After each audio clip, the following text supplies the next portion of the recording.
नमस्कार. मी संकल्प फाउंडेशनच्या वतीने आपल्या सर्वांचे पुनश्च एकदा स्वागत करतो. अ, आजच्या या संवाद सारथी व्याख्यानमालेला सुरुवात करण्यापूर्वी आपण ना सर्वांना दिवाळीच्या खूप खूप शुभेच्छा. दिवाळी सण जो आता आपण सर्वांनी साजरा केला. अ, आमच्या एनजीओ विषयी एक 2 मिनिटात इथं माहिती देतो. नंतर आजच्या या व्याख्यानाला सुरुवात करतो. संवाद सारथी व्याख्यानमाला सुरू करण्यापूर्वी आमचं जे एनजीओ गेले 11-12 वर्ष काम करत आहे त्याविषयी अगदी थोडक्यात 2 मिनिटात इंट्रोडक्शन देतो. आमचं एनजीओ गेल्या 2013 पासून म्हणजे जवळजवळ 11 वर्ष झाले महाराष्ट्रातल्या विविध भागात ऑनलाईन आणि ऑफलाईन दोन्ही माध्यमातून काम करत आहे. आमच्या एनजीओचे मुख्य जे तत्व आहे, महात्मा गांधीजींचं खेड्याकडे चला आणि स्वामी विवेकानंद आणि रामकृष्ण परमहंसांचं शिवभावे जीवसेवा या तत्वानुसार आमचं एनजीओ काम करतं. गेल्या 11 वर्षात आम्ही पर्यावरण, शिक्षण, ग्रामीण विकास या विविध क्षेत्रात कार्य करत आहोत. यासोबतच महिला सक्षमीकरण असेल, जलसंधारण अ, या आणि आरोग्य या भागात देखील आमचं एनजीओ काम करतं. एक छोटस व्हिडिओ क्लिप मी या ठिकाणी शेअर करतो.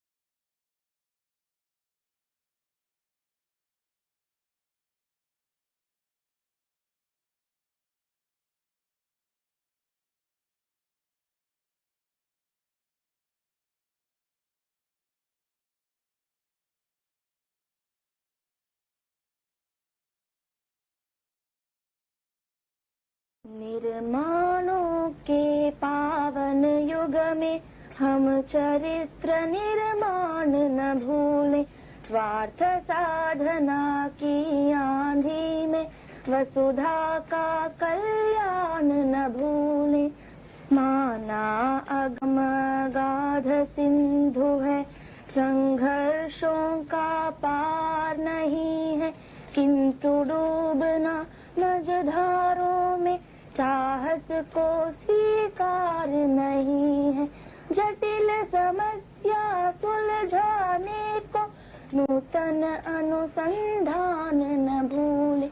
निर्माणों के पावन युग में हम चरित्र निर्माण न भूले, स्वार्थ साधना की आंधी में वसुधा का कल्याण न भूले। शील विनय आदर्श श्रेष्ठता तार बिना झंकार नहीं है। शिक्षा क्या स्वर साध सकेगी यदि नैतिक आधार नहीं है। कीर्ति कौमुदी की गरिमा में संस्कृति का सम्मान न भूले। निर्माणों के पावन युग में हम चरित्र निर्माण न भूले, स्वार्थ साधना की आंधी में वसुधा का कल्याण न भूले। आविष्कारों की कृतियों में यदि मानव का प्यार नहीं है, सुजन ही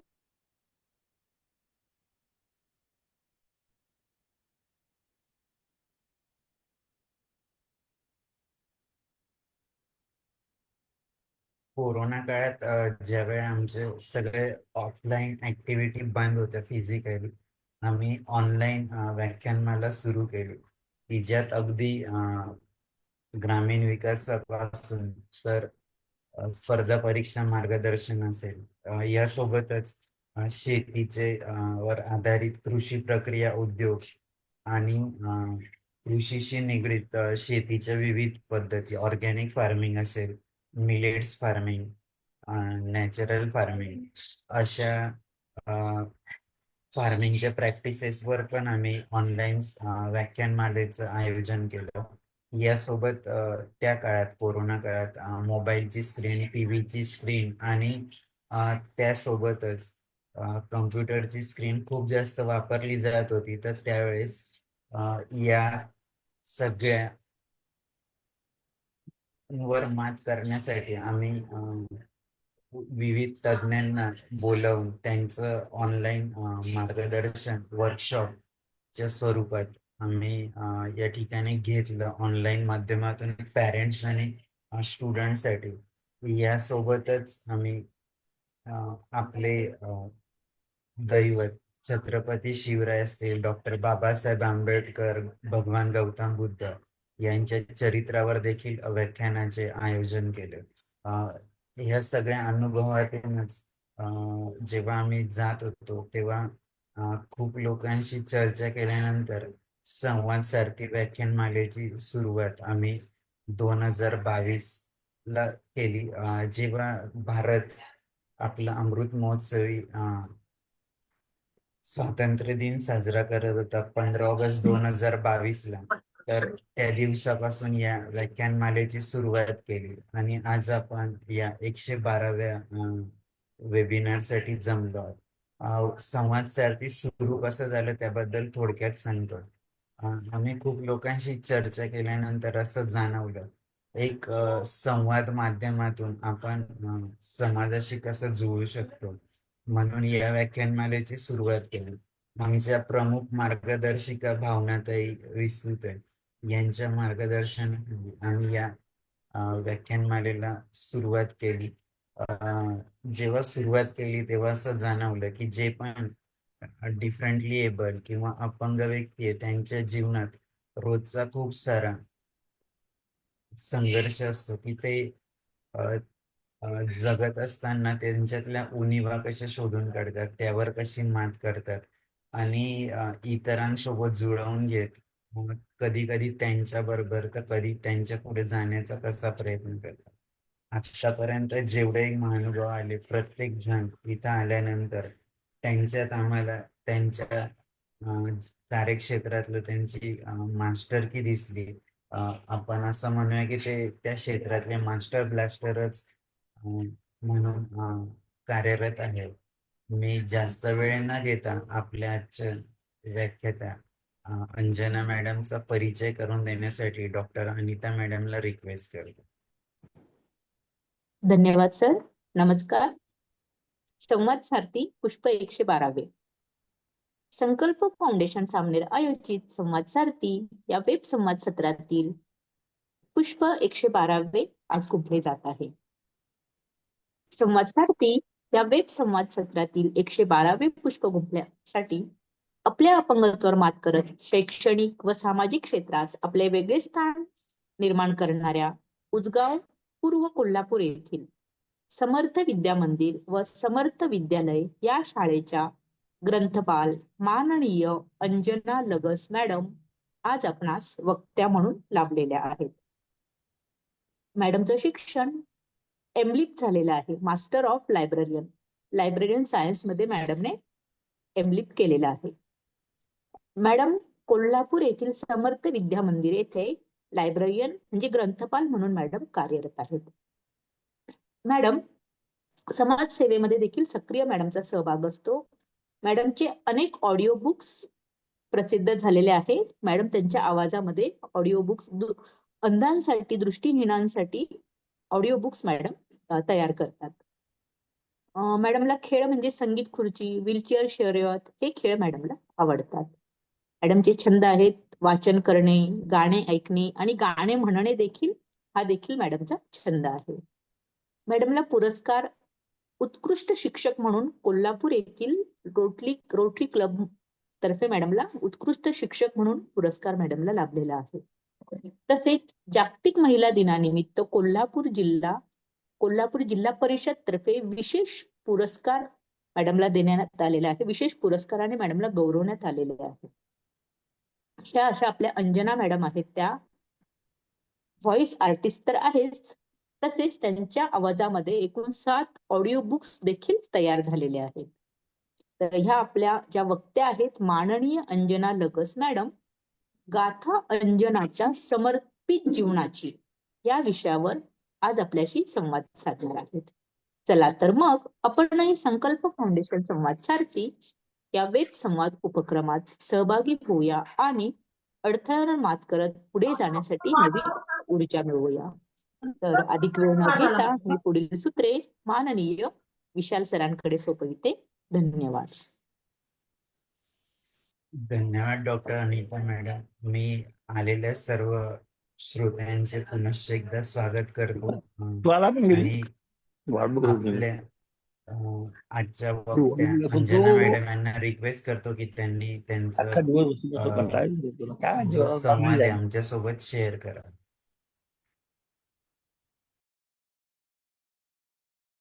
नमस्कार सर्वांना. सर्वप्रथम संकल्प फाउंडेशन द्वारे आज मला इथे आमंत्रित केलं याबद्दल मी आपल्या संकल्प फाउंडेशनच्या संपूर्ण टीमचे मी खूप आभारी आहे. आणि सर्वांना दीपावलीच्या खूप साऱ्या शुभेच्छा. खर तर आपला आता ह्या व्हिडिओ क्लिपद्वारे प्रवास पाहिला. संकल्प फाउंडेशनचं खूप मोठं कार्य तुम्ही करत आहात आणि जे समाजातील अनेक क्षेत्रात जे काम करणारे दिव्यांग बांधव आहेत त्यांचं कार्य आणि त्यातून अनेकांनी जे नॉर्मल लोक आहेत त्यांनी त्यातून काही प्रेरणा घ्यावी यासाठी तुम्ही जे संवाद सारथी हा अविरतपणे सुरू केलेला उपक्रम आहे, खरोखर हा वाखाणण्याजोगा आहे. खूप कौतुक वाटतंय मला आणि यात मला सहभागी होता आलंय. हे खूप माझ्यासाठी आनंदाची गोष्ट आहे आणि या तुमच्या कार्यासाठी खूप साऱ्या शुभेच्छा. माझा जीवन प्रवास, जे माझं बालपण, शिक्षण, माझी नोकरी आणि हा संपूर्ण प्रवास थोडासा मी इथे व्यक्त करणार आहे. तर मी मूळची मुंबईची आहे.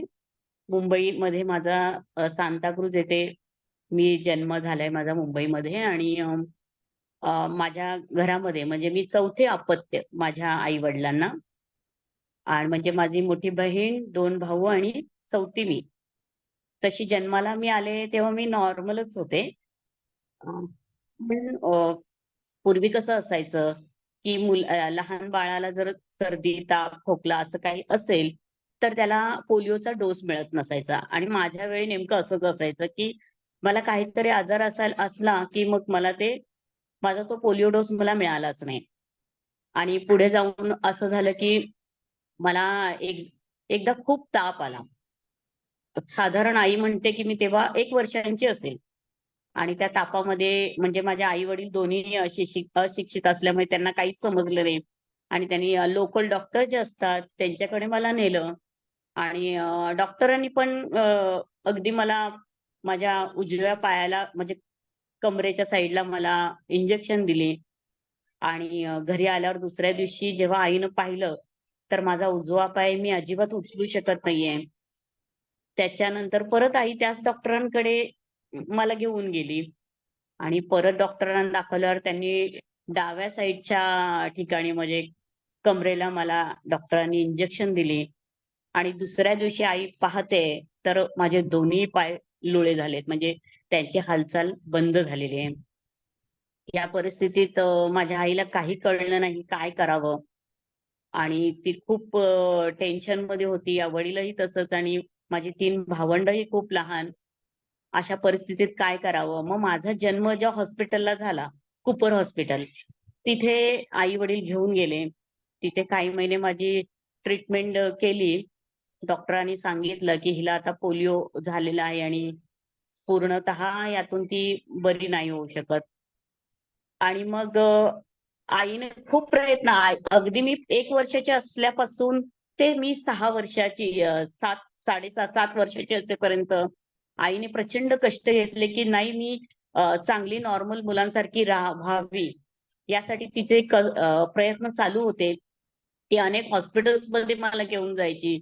प्रायव्हेट हॉस्पिटल तर घरची आर्थिक परिस्थिती अत्यंत बेताची असल्यामुळे ते काय शक्य नव्हतं. परंतु सरकारी हॉस्पिटलमध्ये तिने मला अनेक ठिकाणी नेलं. म्हणजे जसं मुंबईचं मित्तल हॉस्पिटल असेल, जे हॉस्पिटल असेल, अशा अनेक हॉस्पिटल्समध्ये तिने मला नेलं आणि जेणेकरून माझ्या पायामध्ये ताकद यावी, मी थोडी चालावी. एकदा तर असं झालं, की आयुर्वेदिक इलाज करण्यासाठी तिने मला मित्तल हॉस्पिटल जे चर्चगेटला आहे मुंबईमध्ये, तिथे नेलं. आणि तिथे नेल्यावर डॉक्टरांच्या ट्रीटमेंट बऱ्यापैकी माझ्या वजनात फरक झाला होता. थोडीशी हालचाल पण आई म्हणाली होत होती तुझी. आणि नेमकं त्याच वेळी हॉस्पिटलमध्ये एका बाईनं आईला सांगितलं, की जर गरम पाण्याने जर हिला शेकलं ना हिचे पाय, तर जरा लवकर बरी होईल. आईच्या डोक्यात बाकीचे विचार होते, की हिचं आणि माझाही विचार आणि त्या विचारात तिला नाही लक्षात आलं, की ते पाणी कितपत गरम आहे आणि हॉस्पिटलमध्ये जे गिझर तिनं चालू केला आणि अर्धी बकेट त्या पाण्यानं तिनं भरली आणि मला तिने त्या पाण्यात उभी केली. त्या पाण्यात इतक्या उकळत्या पाण्यात तिनं मला उभी केल्यावर मी जोरजोरात रडायला लागले. रडायला लागल्यावर सगळे डॉक्टर्स आले, वॉर्ड बॉय आले, काय झालंय बघायला आले. बघते तर काय, म्हणजे आई माझी सांगते, की अक्षरशः एखादा बटाटा उकडल्यानंतर त्याची साल जशी खाली गळते की नाही, तशी माझी साल पायाची तेवढ्या वेळेमध्ये गळायला लागली. डॉक्टर खूप ओरडले आईला, की ही तब्येतीनं आता जरा कुठे बरी होत होते आणि हे तुमच्या हातून काय झालं. आईला त्यावेळी काही सुचलं नाही.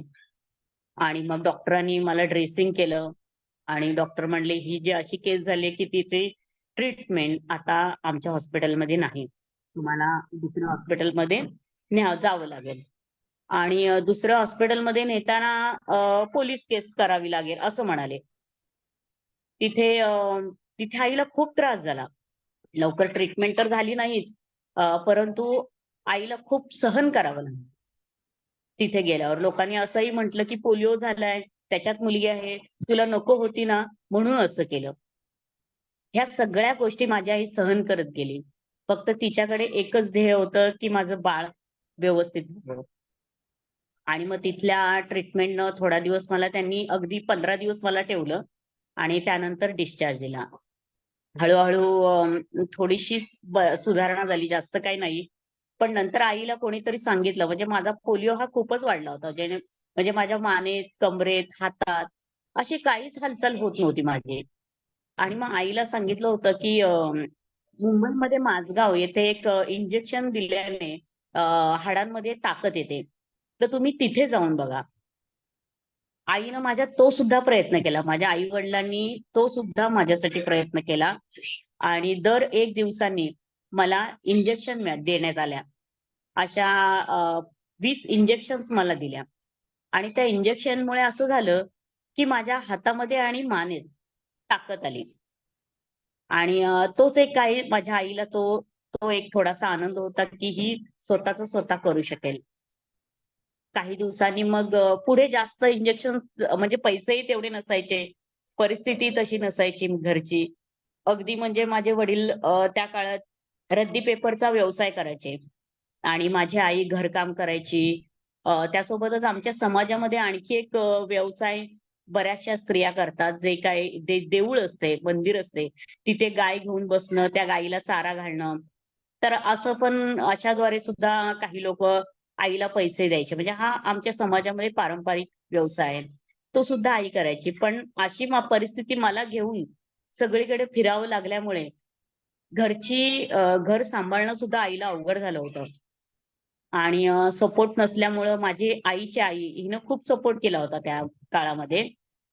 आणि तेव्हा पण मग आईनं शेवटी हिंमत नाही हारली ती.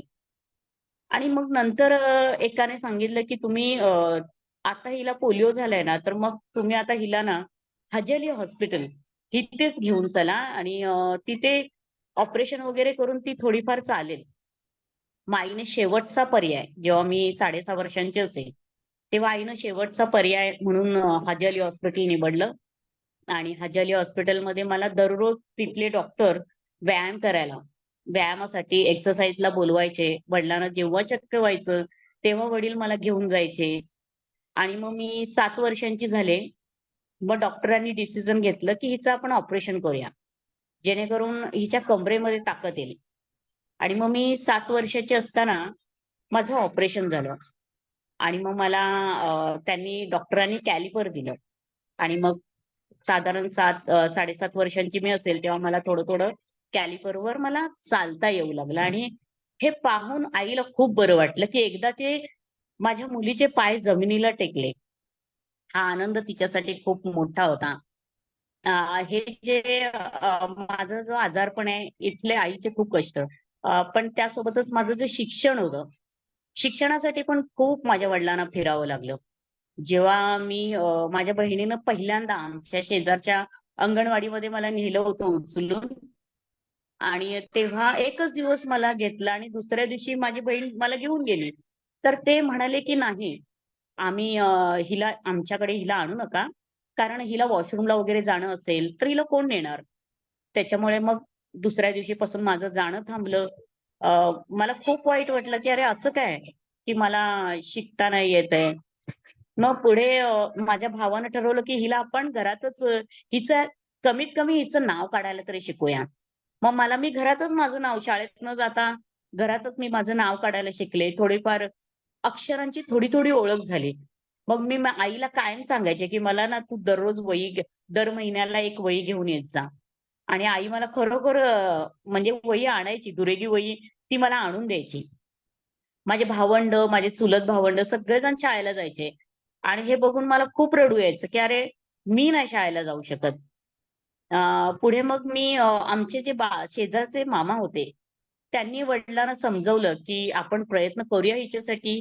ही खूप हुशार आहे. आपण हिच्यासाठी एखादी शाळा शोधूया. मग वडिलांनी काय केलं, महानगरपालिकेची शाळा आहे, तिथे मला घेऊन गेले. तिथे घेऊन गेल्यावर तिथल्या हेडमिस्ट्रेस आहेत, त्या म्हणाल्या, की "नाही हो, म्हणजे हिला आमच्या नॉर्मल मुलांबरोबर हिला ॲडमिशन नाही देऊ शकत." म्हणजे मला असं काही कळलंच नाही, की मी असं एवढं काय चूक केली, की मी नाही तिथे बसू शकत. मी हवं तर वॉशरूमला पण जाणार नाही, हे पण मी ठरवलं होतं. पण त्यांनी मला नाही घेतलं. मग नंतर माझ्या वडिलांनी शोध घेतला, भरपूर शोधलं. आणि मग नंतर एक शाळा अशी आहे, जिथे फक्त स्पेशल मुलांसाठी शिक्षण दिलं जातं. विले पार्लेला आहे ती SECD स्कूल. या शाळेमध्ये माझा प्रवेश निश्चित झाला. आणि मग माझ्यासाठी ही एक जादुई दुनिया होती. म्हणजे सगळं स्वप्नातलं वाटायचं मला. तिथे शिक्षणाबरोबर अशा मुलांना खूप काळजीपूर्वक पाहिलं जायचं. म्हणजे त्यांच्याकडे खूप लक्ष द्यायचे. शारीरिक, मानसिक, बौद्धिक असं त्या तिन्ही बाजूने त्या मुलांचा विचार केला जायचा. तिथे मी सगळ्यात माझा आवडता छंद होता म्हणजे स्विमिंग. मी स्विमिंगमध्ये सहभागी व्हायला लागले. स्विमिंगमध्ये स्पर्धेत भाग घ्यायला लागले. सगळं गायन स्पर्धा असेल, त्याच्यासोबत डान्स, या सगळ्यात मी अगदी हिरिरीने सहभागी व्हायचे आणि बक्षीसही मिळवायचे. माझ्या वडिलांना खूप आनंद व्हायचा, की आता हिला किती आनंद होतोय, छान जगते माझी मुलगी. आणि मग पण दुर्दैव असं की ती शाळा फक्त 4थी पर्यंत होती. त्याचं कारण म्हणजे त्यांना असं वाटायचं की ह्या मुलांनी आता नॉर्मल मुलांबरोबर जगावं. आणि अगदी सिव्हिअर हँडिकॅप असेल, तर मात्र त्याला 7वी पर्यंत शिक्षण होतं. पुन्हा शिक्षणाची माझ्या वडिलांना अडचण आली. आता काय करायचं? आणि मग पुन्हा ज्या महानगरपालिकेच्या शाळेत वडिलांनी नेलं. मग त्यांना वाटलं, की आता ही थोडीशी मॅच्युअर झाली म्हणजे ही सगळं करू शकते. थोडंफार तरी सांगू शकते. वॉशरूमचं वगैरे ॲडजस्ट करेल म्हणून त्यांनी माझं ॲडमिशन निश्चित केलं. जेव्हा मी त्या शाळेत जायला लागले ना, तेव्हा मला अजिबात तिथे मन रमायचं नाही. कारण सगळ्या नॉर्मल मुलांबरोबर मी एवढ्या नॉर्मल मुलांबरोबर राहिलेच नाही. एक प्रकारचा थोडासा न्यूनगंड आला होता माझ्यात. आणि तेव्हा 5वी 6वी थोडी खूपच मला त्रासदायक गेली त्या मुलांबरोबर वावरणं. काही वेळेस तर असं व्हायचं माझ्या बाजूला कोणाला बसायला आवडायचं नाही. किंवा माझ्याबरोबर डबा खायला पण कोणी नसायचं. मी बऱ्याच वेळा एकटी असायचे. पण नंतर ना मला एक खूप चांगली मैत्रीण मिळाली, मनीषा म्हणून. जिने मला खूप सांभाळून घेतलं, मला साथ दिली. माझ्यासाठी माझे घरचे मला न्यायला येईपर्यंत ते थांबायचे. ती थांबायची माझ्यासाठी. आणि तिच्या मैत्रीमुळे मला शाळेत जावंसं वाटलं. असं करता करता शाळेमध्ये एक विशेष असायचं की तिथे ना मुलांचं म्हणजे मी ग्राउंड बघितलं नाही. कारण सगळं बसूनच ना उचलून वडिलांनी एकदा बेंच ते ठेवलं, की नंतर संध्याकाळीच म्हणजे माझी दुपारी 12:30ची शाळा 4:15ला वडील न्यायला येणार. तर बाहेरचं वातावरण नाही, बाहेरचं पॅसेज कुणाशी मिसळणं नाही, काही नाही. कुठले खेळ नाही, कुठला उपक्रम नाही, सहल नाही, काही नाही. अशा 4 वर्गात म्हणजे 4 भिंतीतली माझी शाळा म्हणायला काही हरकत नाही. एकदा असं शाळेमध्ये किस्सा घडला, की मी 6वी होते आणि शाळेमध्ये म्हणजे त्या दिवशी खूप जोराचा पाऊस आला आणि माझा वर्ग ग्राउंड फ्लोअरला होता आणि सगळी मुलं वर्गात पाणी येईल म्हणून त्यांना वरच्या मजल्यावर नेण्यात आलं. पण मी मात्र त्या पाण्यातच होते. कारण मला उचलून कोणी घेऊन जाणार नाही आणि त्या काळात तर फोन वगैरे काही हा प्रश्नच नव्हता. तशीही मी जगले. आणि वर्गात थांबले, काहीतरी अभ्यास अंधार होता वर्गात. माझं काहीतरी वाचन करता येईल का ते बघायचे आणि असं माझं मी मनाला ताबा मिळवला. त्याच्यानंतर एक मला अजिबात आवडायचं नाही. तोंडी परीक्षा जेव्हा असायची शाळेमध्ये, नॉर्मल मुलांना कसं त्यांना जवळ सर बोलवायचे. मला मात्र असं कधीच नाही. मी फक्त एकटी बेंचवर असायचे. वर्गातला जो मॉनिटर असेल, तोच माझी तोंडी परीक्षा घ्यायचा. शिक्षक मात्र कधीच जवळ यायचे नाही माझी तोंडी परीक्षा घ्यायला. 5वीला 5वीच्या दरम्यान आमच्या हेडमिस्ट्रेसलाच माहित नाही, की ही मुलगी अपंग आहे. आपल्या शाळेत त्यांच्या लक्षात नाही आलं आणि एक दिवस प्रार्थनेला मी का नाही जात म्हणून मला छडी घेऊन मारायला आले. मी मॅडमांना म्हणाले, "मॅडम मला चालता नाही येत आहे." तेव्हा त्यांना खूप वाईट वाटलं आणि त्या निघून गेल्या. म्हणजे मला कशातच सहभागी होता येत नाही याचं खूप वाईट वाटायचं. पुन्हा 7वीला मात्र थोडंसं मला बरं वाटलं. कारण 7वीला ज्या माझ्या मॅडम होत्या, नरगुंदे मॅडम, त्यांनी मला खूप सांभाळून घेतलं आणि त्यांनी मुलांना खूप चांगले संस्कार दिले होते, की अपंग मुलांबरोबर वावरायला पाहिजे वगैरे असं खूप छान. जो माझा असा ग्रुप आहे, की वर्गाचा तो, की मी त्यांच्यासोबत अजूनही अटॅच आहे. आणि तेव्हाच मला एक माझ्या लाईफमध्ये बेस्ट फ्रेंड मिळाली, प्रियदर्शिनी. जे आम्ही अजूनही कॉन्टॅक्टमध्ये आहोत. सुख-दुःख आम्ही अजूनही एकमेकांना शेअर करतो. खूप सपोर्ट सिस्टम आहे ती माझ्यासाठी. 7वीला असताना वडिलांचा अजूनही शोध चालू होता. म्हणजे काय झालं, की 4थीला असताना 4थी पर्यंत ते कॅलिपर मला येत होतं आणि 4थी नंतर माझी उंची वाढल्यामुळे मला ते कॅलिपरच येईना.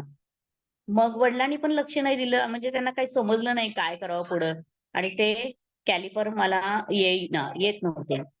मग मला 5वी ते 7वी कॅलिपर घातलेच नाही मी आणि वडिलांनी मग आणखी नवीन हॉस्पिटलचा शोध घ्यायचा विचार केला आणि मुंबईतील नानावटी हॉस्पिटल इथे अगदी म्हणजे अमेरिकेहून डॉक्टर आले होते आणि त्या डॉक्टरांनी चेकअप केली माझी आणि सांगितलं, की ही बऱ्यापैकी आता आणखी चांगली चालेल. फक्त हिचं ऑपरेशन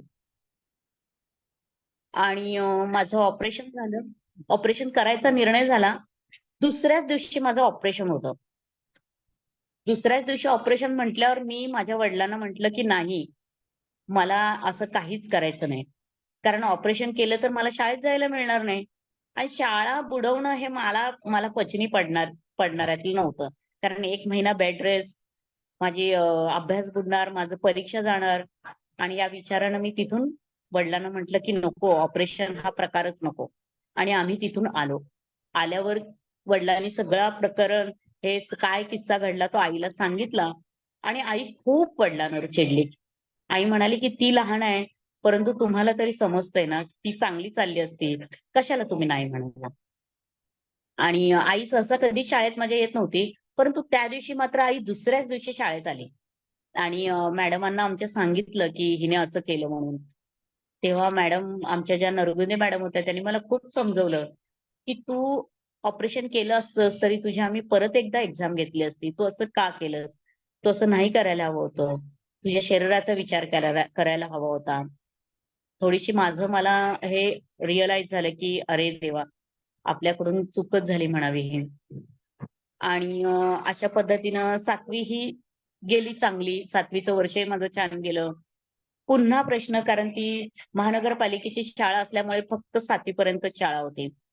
पुन्हा 8वीला आता कुठल्या शाळेत घालायचं? मग त्याच शाळेमध्ये रात्रीची शाळा भरायची. आणि मग वडील म्हणाले, की असंही घरात कोण नसतंय, दिवसभर तुला आणायला न्यायला. मग मला 8वीला नाईट शाळेमध्ये माझं ऍडमिशन केलं. 8वीला म्हणजे मला घरातून व्हीलचेअर हा प्रकारच नसल्यामुळे मला उचलून सायकलवर बसवणं, वडिलांची सायकल असायची त्याच्यावरून मला शाळेला दररोज नेणं आणणं चालू होतं. 8वीच्या मध्यावरच माझ्या वडिलांची तब्येत अशी खालावत गेली. खूप आजारी पडायचे ते. नंतर ही जबाबदारी माझा भाऊ घ्यायला लागला आणि तो मला शाळेत न्यायचा. आणि मग मी 8वी पास झाले आणि 8वी पास झाल्यानंतर माझा निकाल आल्यानंतर अ, माझे वडील वारले. ज्यांनी मला खूप साथ दिली. मला खूप पुढे नेण्याचा प्रयत्न केला. माझा आधार तोच माझ्या आयुष्यातून निघून गेला. वडील वारल्यानंतर पुन्हा घरामध्ये एक प्रश्न निर्माण झाला, की आता हिची शिक्षणाची जबाबदारी कोण घेणार? मग आईला म्हटलं, "आई मला शिकायचंच आहे. काहीही होऊ दे." मला काय माहित नव्हतं. मी पुढे जाऊन कोण बनेल, काय होईल? असलं मला काहीही माहित नव्हतं. माझ्यासाठी फक्त एकच महत्वाचं होतं, की शिक्षण पूर्ण करणं. आईला मी रडून सांगितले, की "आई असं करू नको. माझं शिक्षण नको थांबवू. मला शिकू दे." आणि तो काळही असा होता, की तेव्हा आमचा जो समाज आहे, भटके समाज आहे आमचा. आमच्या जमातीमध्ये असं म्हणजे मुलगी शिकणं म्हणजे हे खूप मोठी गोष्ट आहे. तिला प्रोत्साहन माझ्या घरचे देतात आहे, तर आईला खूप काही ऐकून घ्यावं लागायचं, की "काय ही अपंग मुलगी आहे आणि तू तिच्यासाठी काय एवढं शिक्षणासाठी करते?" आई म्हणायची, "नाही, त्यातून तिला आनंद मिळतो ना, तर चांगलं आहे ना. ती शिकते ना तिच्या बुद्धीनं, तर शिकू दे." असंही लोकं म्हणायचे, की म्हणजे अगदी लहान असताना सुद्धा अ, जेव्हा मला पोलिओ झाला तेव्हाही आईला खूप लोकं म्हणायचे, अगदी रिलेटिव्हज, की "हिला का जगवताय? हिला मारून टाका. एकतर ही मुलगी, त्यात तिला पोलिओ आणि तुम्ही जगवण्याचा प्रयत्न तरी कशाला करता?" पण आईनं ह्या सगळ्या गोष्टीला दुर्लक्ष केलं. तिचं ध्येय होतं, की मला आनंदित ठेवणं बास. बाकी तिच्यासाठी काही महत्वाचं नव्हतं. पुन्हा मग भावाने जबाबदारी आईने मग नंतर शिक्षणासाठी हो म्हटलं आणि भावाने माझी संपूर्ण शिक्षणाची अगदी माझं 9वी पासून ते ग्रॅज्युएशन पर्यंतची शिक्षणाची जबाबदारी घेतली. तो जॉब करायचा. माझी बहीण सुद्धा परिस्थिती नसल्यामुळे ती सुद्धा जॉबला जायची आणि असं करता माझं 9वी-10वी शिक्षण झालं. 10वी असताना मात्र अगदी म्हणजे मी नाईट शाळेमध्ये शिकल्या तिथं फक्त 3 तासाची शाळा. संध्याकाळी 6 ते रात्री 9. ह्या 3 तासातच शिकायचं. काय म्हणजे जेवढं काही ज्ञान मिळेल तेवढंच. त्याच्यानंतर मी डबल अभ्यास घरी येऊन करायचे. बरं माझ्या आईचा एक नियम होता, की काहीही तुला म्हणजे तुला जेवढं शिकायचं तेवढं शिक. पण घरचं काम हे तुला यायलाच पाहिजे. आणि घरच्या कामापासून मला कधीच सुट्टी मिळाली नाही. म्हणजे घरच्यांचा सगळ्यांचा स्वयंपाक करून, घर आवरून, मगच मी अभ्यास करायचा. हे ती कटाक्ष आहे. म्हणजे ह्या बाबतीत ती खूप कडक होती. म्हणजे माझ्यासाठी हे चांगलं झालं, की मी स्वावलंबी जीवन जगू शकले माझ्या आईमुळे. कारण ती म्हणायची, की "आम्ही तुला आयुष्याला पुरणार नाही आणि उद्या भावांची लग्न झाली तर त्यांच्यावरही तू डिपेंड नको. तुला स्वतःला सगळ्या गोष्टी यायला पाहिजे." मग असं करत मी 10वी जेव्हा होते, स्वयंपाक करताना अ, म्हणजे त्यावेळी आमच्या घरात स्टोव्ह होता. गॅस काही नव्हता आणि स्टोव्हवर मी पातेल्यामध्ये भात ठेवला होता शिजायला आणि ते पातेलच माझ्या हातावर पडलं. अगदी गरम-गरम पातेलं होतं ते आणि ते संपूर्ण पाणी त्याचं गरम माझ्या हातावर पडलं आणि हात इतका माझा सुजला, एवढे फोड आले माझ्या हाताला. बापरे! किमान 1-1.5 महिना मी शाळेला नाही गेले आणि महत्वाचं म्हणजे त्यावेळी माझी 10वी. आमचं घर एवढं छोटं, लहान घरातच मी छोट्याशा घरात लहानाची मोठी झाले आणि माझी अशा घटना पाहिल्यानंतर खूप जण माझे रिलेटिव्ह मला भेटायला वगैरे आले. माझी आजी, माझ्या आईची आई ती आमच्याकडेच राहिली. मला ना माणसं आली, की मला म्हणजे मला टेन्शन यायचं. एवढी जण आली, की मी माझा अभ्यास कसा करणार? कारण मला कोणाशी बोलण्यापेक्षा मला माझ्या अभ्यासातच जास्त रस होता. तसा हात घेऊन सुद्धा मी दररोज माझा अभ्यास करायचे.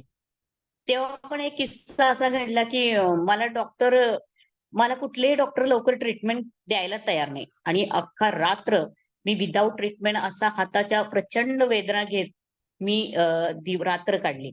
दुसऱ्या दिवशी जेव्हा सरकारी दवाखान्यात गेलो तर ते डॉक्टर सुद्धा आधी म्हणाले पोलीस केस करावी लागेल. अपंग असल्यामुळे घरच्यांनीच काहीतरी केलं वाटतं. मी त्यांना समजून सांगितलं असं कुणी काही केलेलं नाहीये. आणि मग त्यांनी माझ्यावर उपचार सुरू केले. ह्या 1 महिन्याच्या कालावधीत मी माझा डबल अभ्यास करायचं एवढं ठरवलं कारण मला पास व्हायचं होतं 10वी.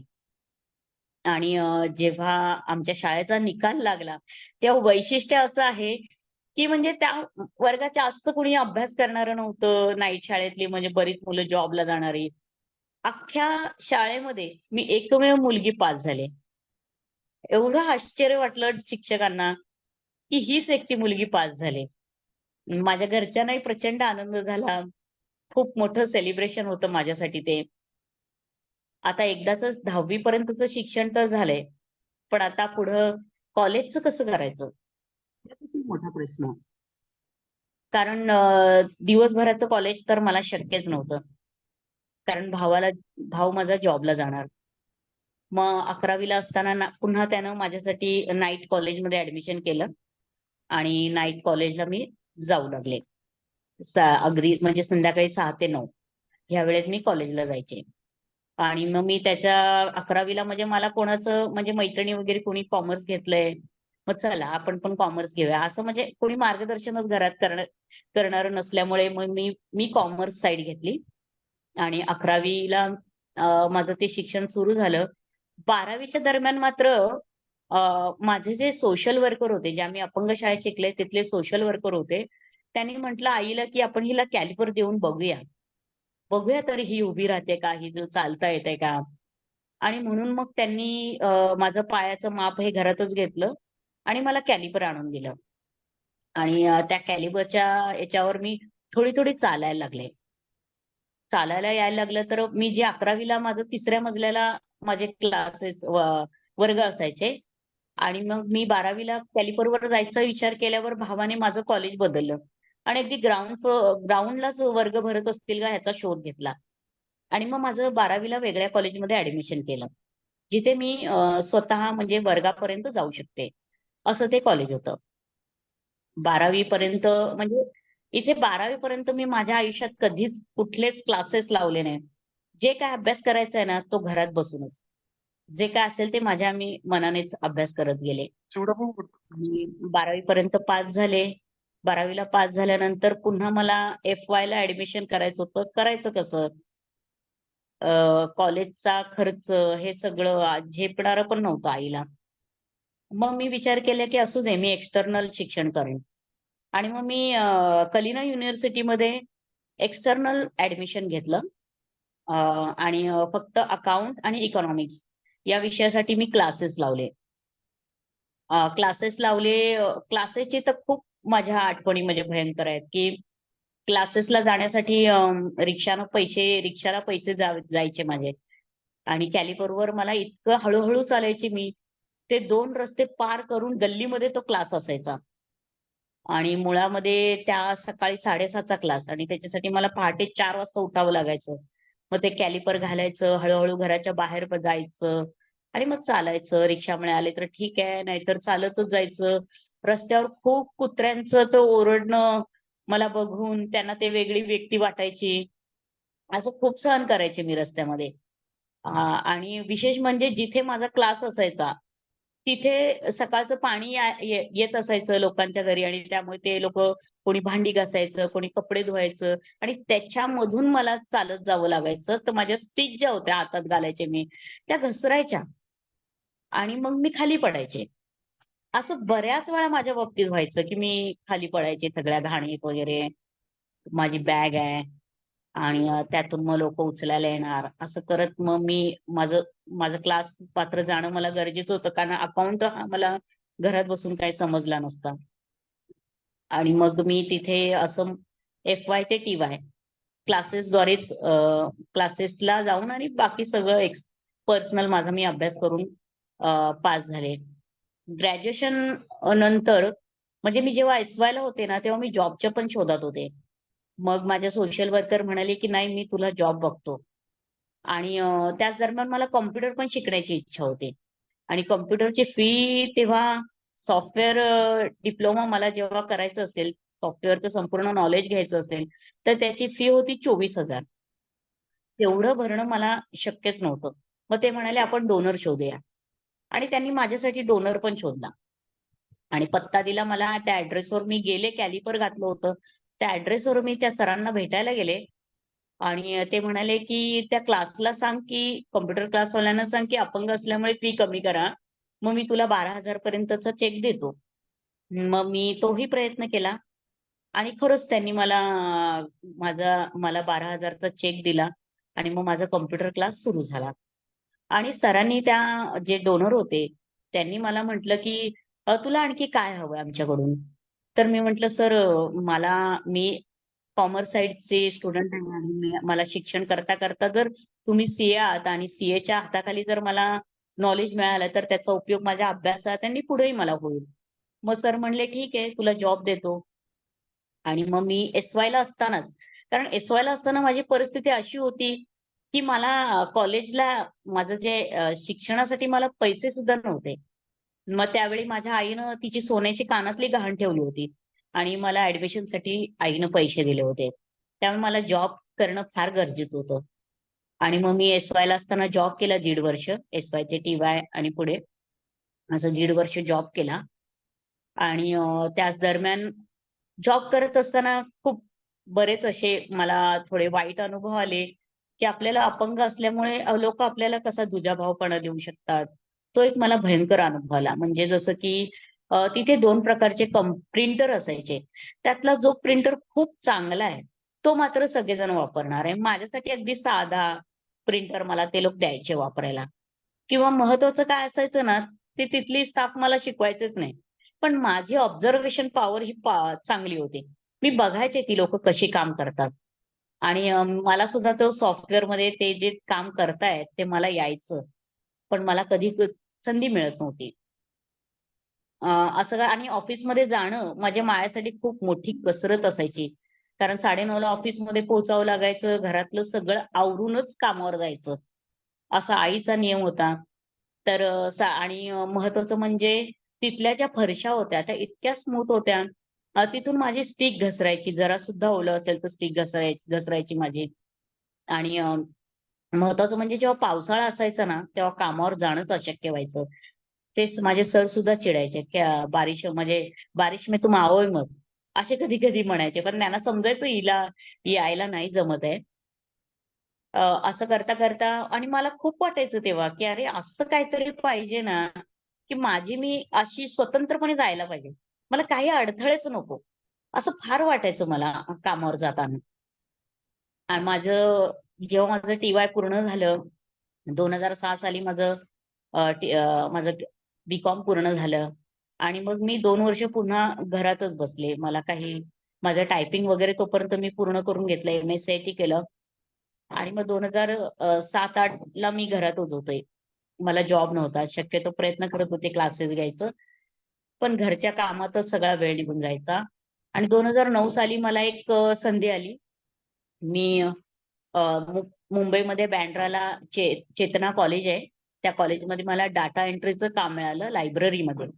तिथे ती लायब्ररी पूर्णपणे अं, ज्या काही लायब्ररीमध्ये त्यांनी ज्या काही जवळपास 7,000-8,000 तरी एंट्रीजचं मला त्यांनी काम दिलं आणि मग मी तिथे जायला लागले. प्रत्येक पर एंट्री मला ₹1 मिळायचा. असं मी टार्गेट ठरवलं होतं, की रिक्षाचा खर्च निघून मला थोडेफार तरी पैसे मिळायला पाहिजे. म्हणून मी किमान 200 तरी एंट्र्या करायचे.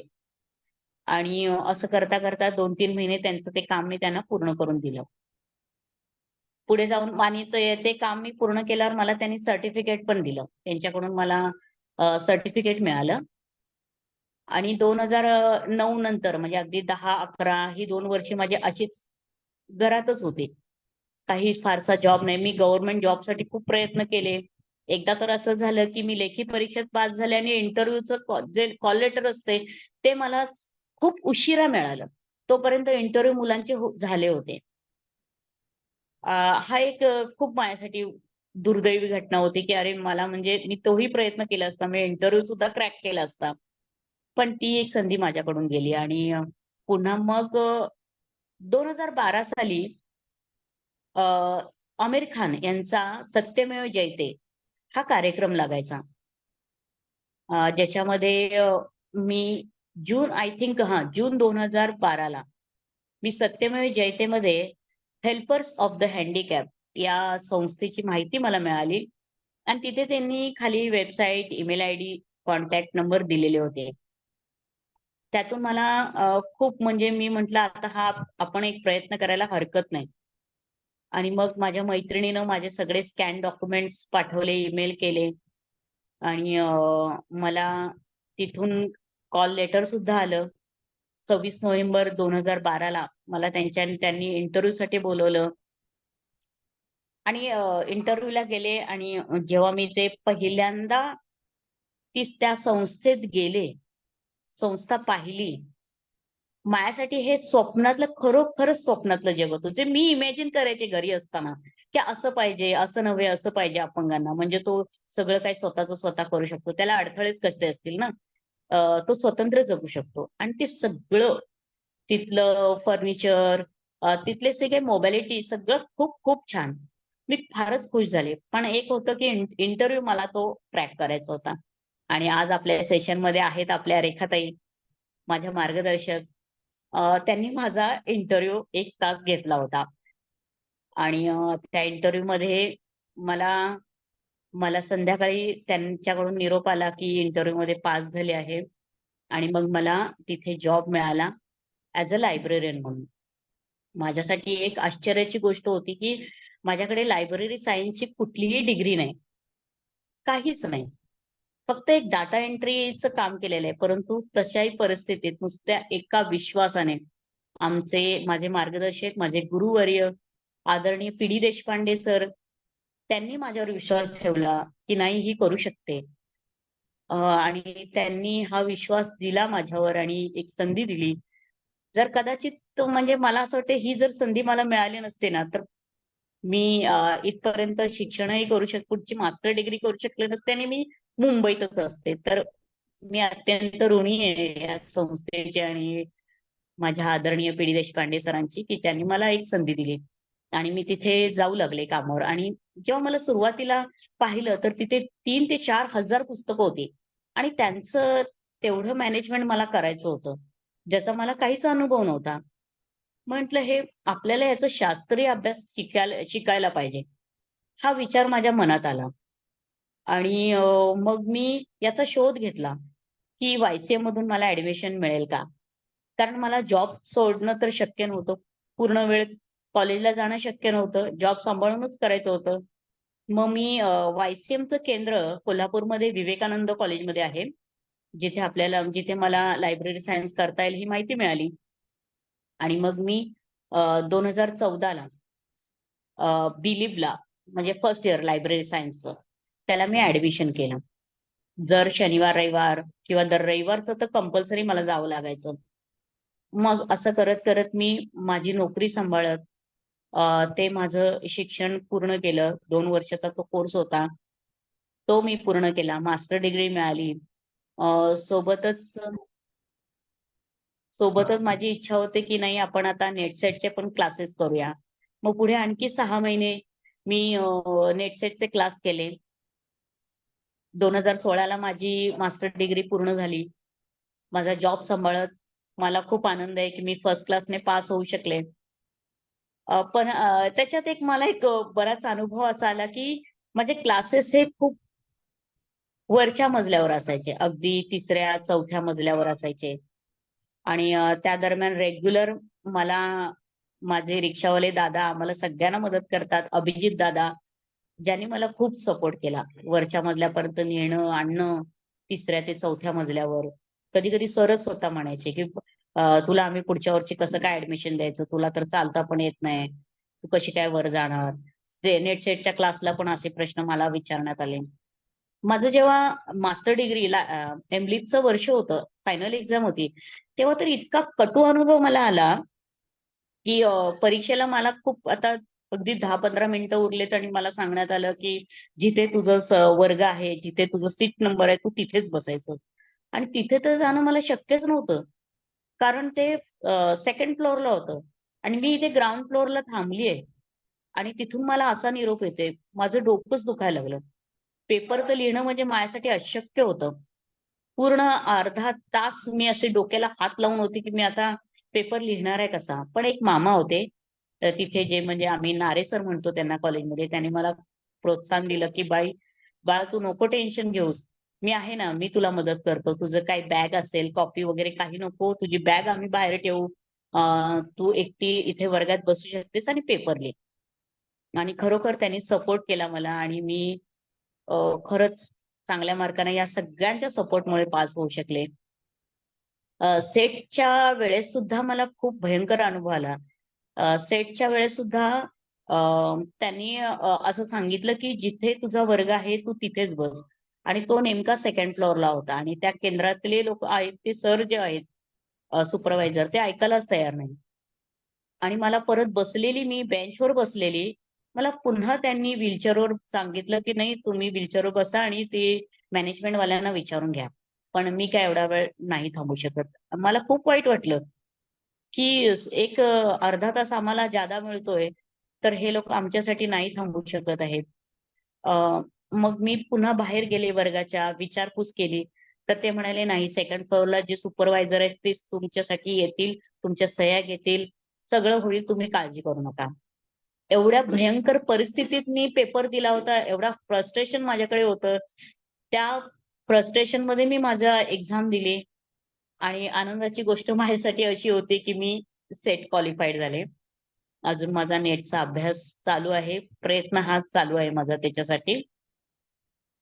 फक्त ह्या सगळ्या ह्याच्यामध्ये मी खूप नवनवीन गोष्टी शिकत गेले. असं जसं की मी बरीच काही पुस्तकं वाचली आणि मग मला कळलं, की ग्रंथालयामध्ये जर आपल्याला ग्रंथालय मॅनेजमेंट करायचं असेल, तर मुलांना कसं आपण प्रोत्साहन दिलं पाहिजे वाचनासाठी. मग त्याच्यासाठी मी काही उपक्रम घेतले आणि अनेक उपक्रमामध्ये मला महत्त्वाची साथ दिली ते सुचित्राताई ज्या माझ्या गुरुवर्य आहेत माझ्यासाठी. त्यांनी मला खूप नवनवीन उपक्रम कशा पद्धतीने घ्यावे याच्यासाठी सपोर्ट केला. सगळा लेखाजोखा कसा करायचा आपण, मुलांपर्यंत पुस्तकं कशी पोहोचवायची, हे त्यांनी मला सांगितलं. त्यानुसार आम्ही अनेक उपक्रम घेतले. अजूनही आम्ही शाळेमध्ये अनेक उपक्रम घेतो.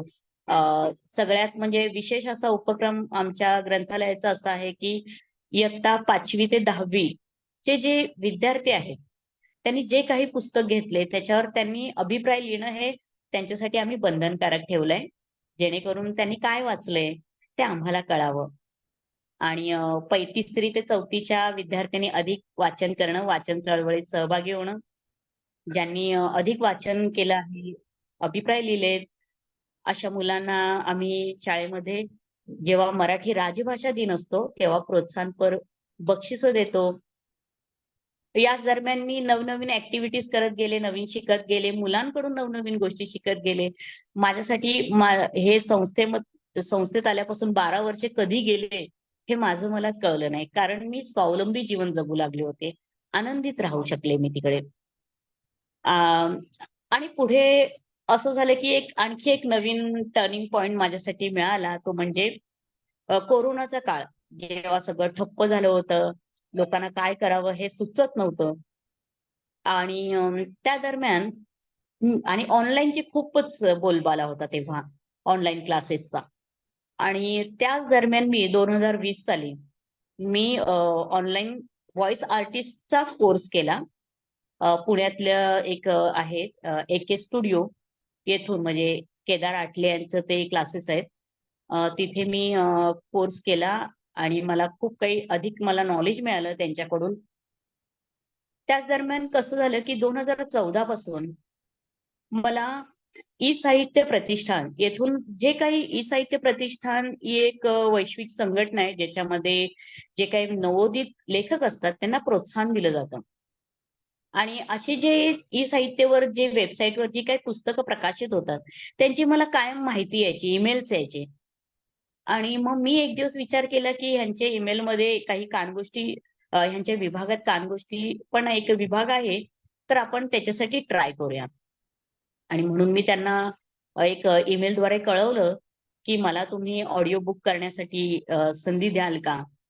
तर तिथून मला रिप्लाय आला, की हो म्हणून.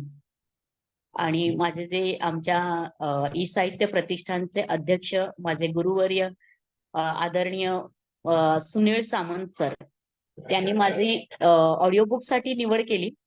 आणि विशेष म्हणजे आपल्या भारतात ज्या पहिल्या महिला गझलकारा आहेत, सौ संगीता जोशी यांचं ते पुस्तक अमूल्य कथा, हे पुस्तक ऑडिओ बुक स्वरूपात करण्याची मला पहिल्यांदा ती संधी आमच्या सरांनी दिली.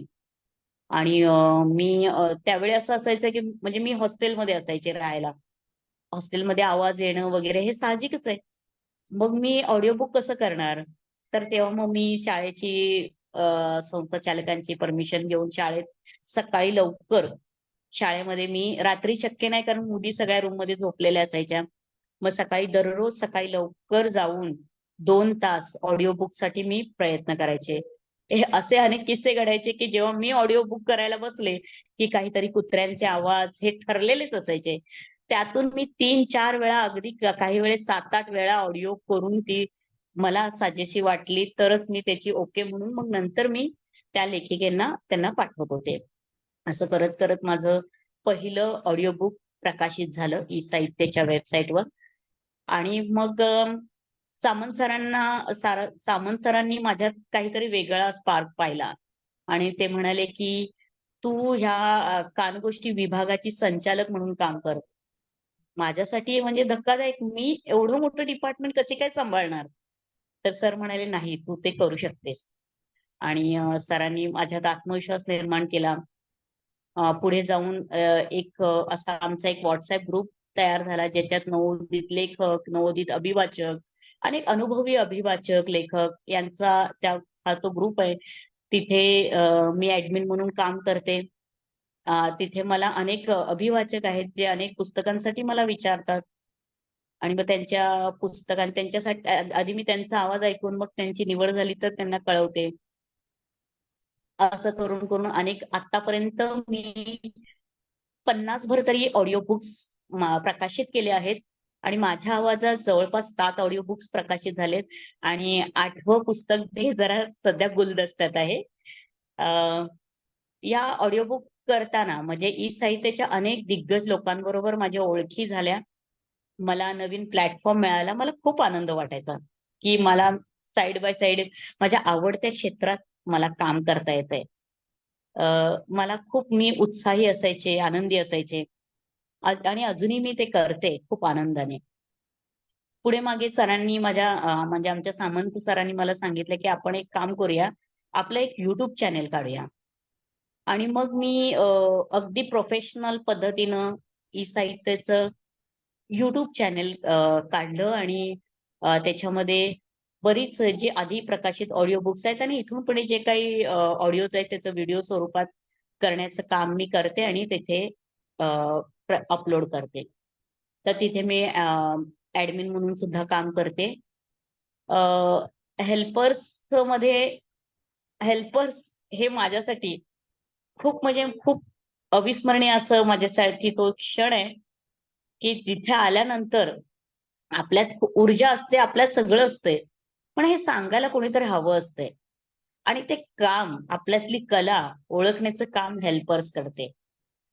आज हेल्पर्स मध्ये आल्यानंतर मला खूप नवीन गोष्टीमध्ये सहभागी होता आलं. जसं की आमच्या संस्थेचा जो सांस्कृतिक कार्यक्रम आहे, हम होंगे कामयाब, त्या कार्यक्रमात मला 4 कार्यक्रमामध्ये संस्थेच्या त्या 4ही कार्यक्रमात मला आमच्या रेखाताई, आमचे संस्थेचे उपाध्यक्ष माननीय देशभ्रतार सर, मनोहर देशभ्रतार सर यांनी संधी दिली. आणि मी सूत्रसंचालनाचं सुद्धा काम केलं. म्हणजे मला नवनवीन गोष्टी इथं शिकायला मिळाल्या. जी 4 भिंतीतली अंजना होती ती अगदी बाहेर मोकळीकपणे जगायला लागले. एक विशेष म्हणजे मी हेल्पर्स मध्ये आल्यावर शिकले ते म्हणजे पूर्णपणे स्वावलंबी मला स्वतः प्रवास करता येणं. मी जेव्हा 2012ला आले, माझी आई दर 6 महिन्यांनी मला भेटायला यायची. आणि एकदा मला घरी न्यायला आले तर आईला माझ्यासाठी गाडी बुक करावी लागली. आणि त्याच्यासाठी तिने किती कष्ट केले आणि 10,000 रुपये घालवले माझ्यासाठी. कोल्हापूर म्हणजे मुंबई टू कोल्हापूर आणि कोल्हापूर टू मुंबई असं माझा आईचा तो प्रवास माझ्यासाठी.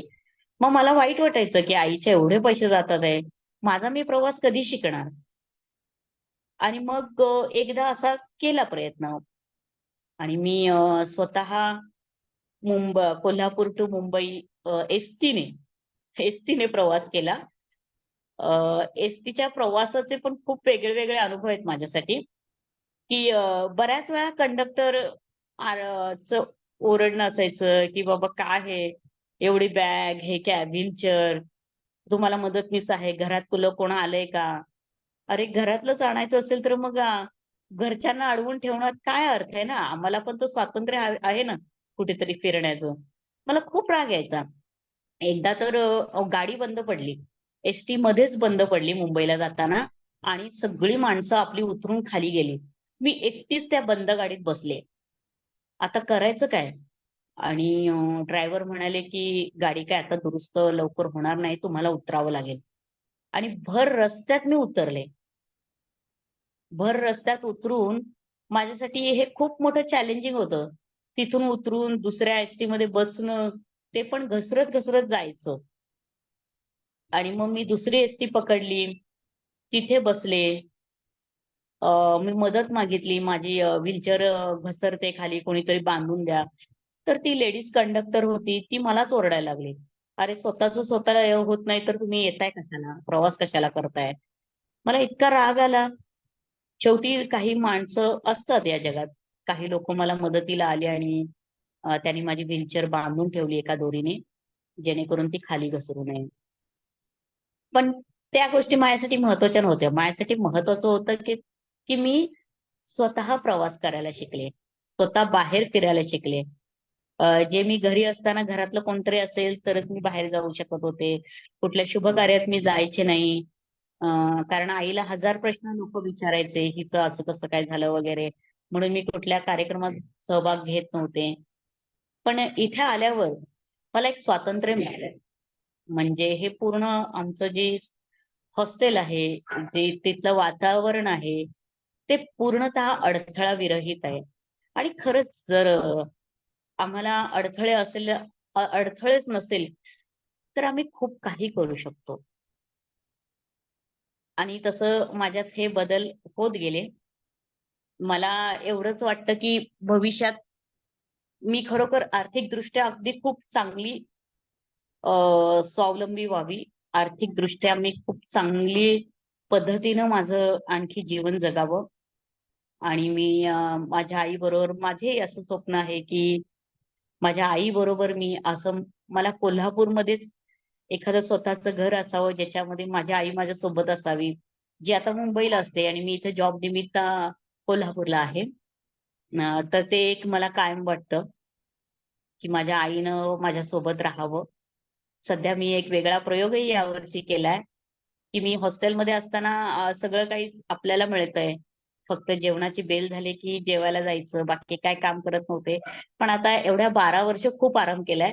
आता पुन्हा नव्यानं घरातली कामं हे सगळं सुरू केलेलं आहे. मी एक स्टाफ क्वार्टर्सला रूम घेऊन राहते रेंट बेसिसवर आणि तिथे मी माझं थोड्यापैकी आता जरा-जरा आवरते.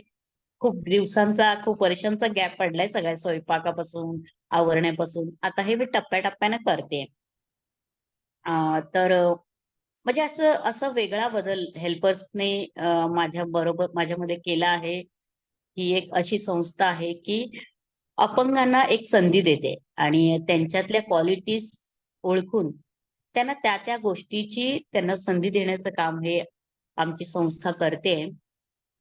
एक ज्या आमचे संस्थेचे सगळे विश्वस्त हे खूप म्हणजे खूप अभ्यासपूर्ण त्यांचा आहे, की अपंगांचं रिहॅबिलिटेशन कशा पद्धतीने व्हावं आणि खरोखर माझं खूप मोठ्या प्रमाणात इथे येऊन रिहॅबिलिटेशन झालेलं आहे.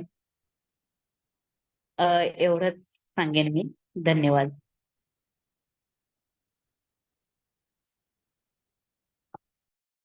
धन्यवाद अंजना मॅडम. खूपच छान प्रवास आहे तुमचा, प्रेरणादायी. मॅडम, या सगळ्या प्रवासात अगदी तुमचं बालपणापासून तर आतापर्यंत तुम्ही सांगितलं, तुमच्या जीवनातलं सर्वोच्च आनंदाचा क्षण कुठला आहे? Madam please unmute. हो, हो. असे खूप मी कायम छोटे-छोटे गोष्टी माझ्या मनामध्ये अशी ठेवायचे की नाही हे छोटे-छोटे आनंद पण आपण सेलिब्रेट केले पाहिजे. पण मला जेव्हा खरोखर एवढं म्हणजे मी 4थी पासून अगदी थोडी चालत होते. पण 5वी ते 12वी मी चालत नव्हते आणि 12वी मी हळू चालायला लागले. स्वतःचं स्वतः कॉलेजला जाणं, स्वतःचं स्वतः क्लासेसला जाणं. थोडं-थोडं माझी मूव्हमेंट मला व्हायला लागली. रिक्षातून का होईना मी प्रवास करायला लागले. माझ्यासाठी म्हणजे घरच्यांची मदत न घेता मी करते ना, ही गोष्ट माझ्यासाठी सगळ्यात मोठ्या आनंदाची गोष्ट होती.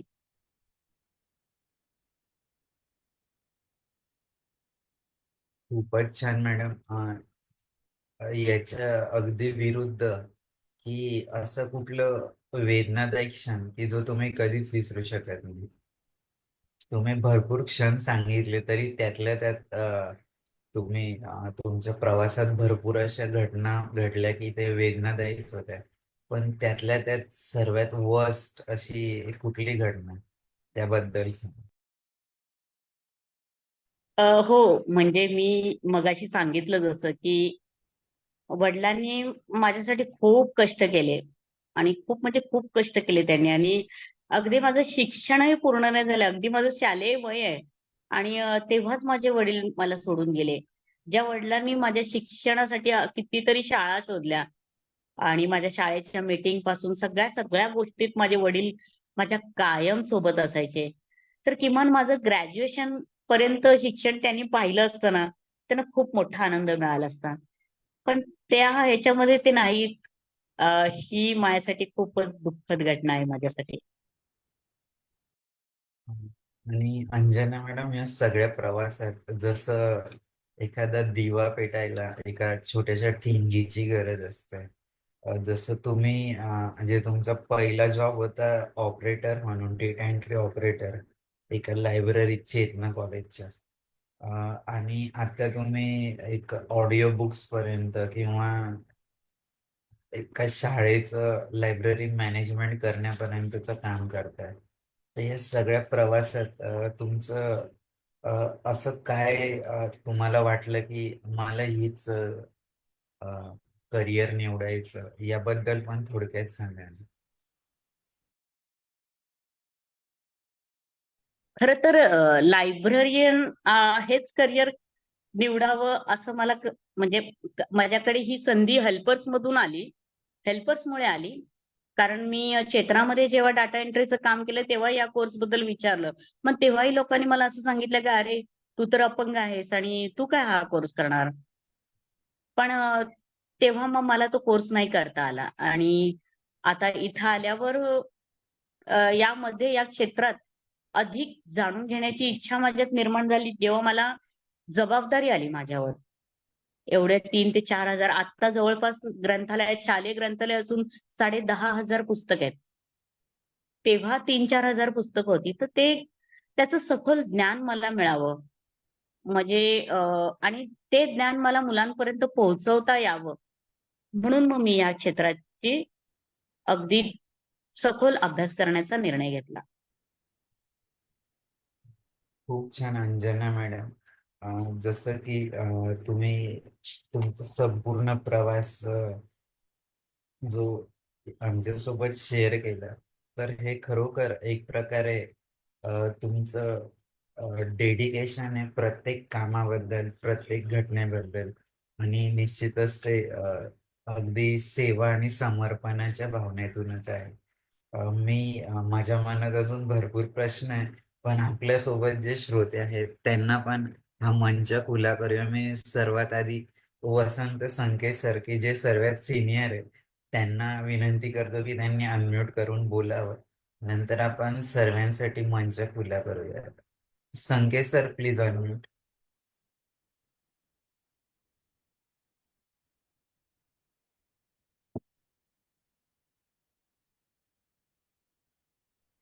ऐकू येतं का? हो सर, येत आहे, बोला सर. बरं. नाही, मी स्टोरी ऐकली अंजलीची. फार भारावलो. फारच छान स्टोरी. अतिशय म्हणजे मनाला अगदी एक प्रकारचा चटका लागून गेली. तिने त्या ज्या हेल्पर्स ऑफ हँडिकॅपचा उल्लेख केलेला आहे त्याच्याशी माझा फार वर्षापासून संबंध होता. जेव्हा आपल्या नसीमा हुर्जुक त्यांनी ही संस्था स्थापन केली, त्यामुळे माझं येणं जाणं असायचं. तिचा संबंध त्या हेल्पर्स ऑफ हँडिकॅपशी फार उशिरा आला, याचं वाईट वाटलं. ते फार लवकर आधी यायला हवा होता. दुसरी एक गोष्ट मला असं म्हणायला खटकून गेली की बुवा ती चेतना कॉलेजमध्ये कामाला होती. चेतना कॉलेजवरून माझं अपंग दिव्यांग विकास महामंडळ एका मिनिटावरती होतं. मी तिकडे पहिला मॅनेजिंग डायरेक्टर होतो. कदाचित त्यावेळेला तिला त्या महामंडळाची कल्पना असती तर अगदी 1-1.5 मिनिटाच्या अंतरावर असलेलं बांद्रा ईस्ट मधलं ते कार्यालय होतं. त्यातून सुद्धा काहीतरी वेगळा एखादा तिला मार्ग मिळाला असता. पण शेवटी तिने आपल्या प्रयत्नांनी ज्या पद्धतीने सगळं हे शोधून काढलं आणि ऑडिओच्या माध्यमातून ती जे काम करते आहे त्याला माझा सलाम आहे. कार्य अप्रतिम आहे. ज्या पद्धतीने तिने त्या सगळ्या संकटावरती मात केलेली आहे त्याला माझा पुन्हा एकदा सलाम. थँक्यू. Thank you sir, thank you. धन्यवाद वसंत संके सर. निश्चितच आता तुमच्यासारखे मार्गदर्शक त्यांना अजून पुढे गाईड करतील अशी अपेक्षा आहे. मी अशोक भानसे सरांना, रेखा मॅडम तुम्ही अनम्यूट केले, तुम्ही बोलावं आधी.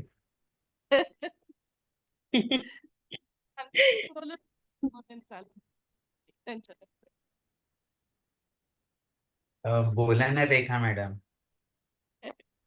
काही नाही, अंजना हा विषय असा आहे की ती माझं एका दृष्टीनं प्रेरणास्थान आहे. कारण जेव्हापासून मी तिला भेटलीये तेव्हापासून मी स्वतःला चॅलेंज करायला सुरुवात केली.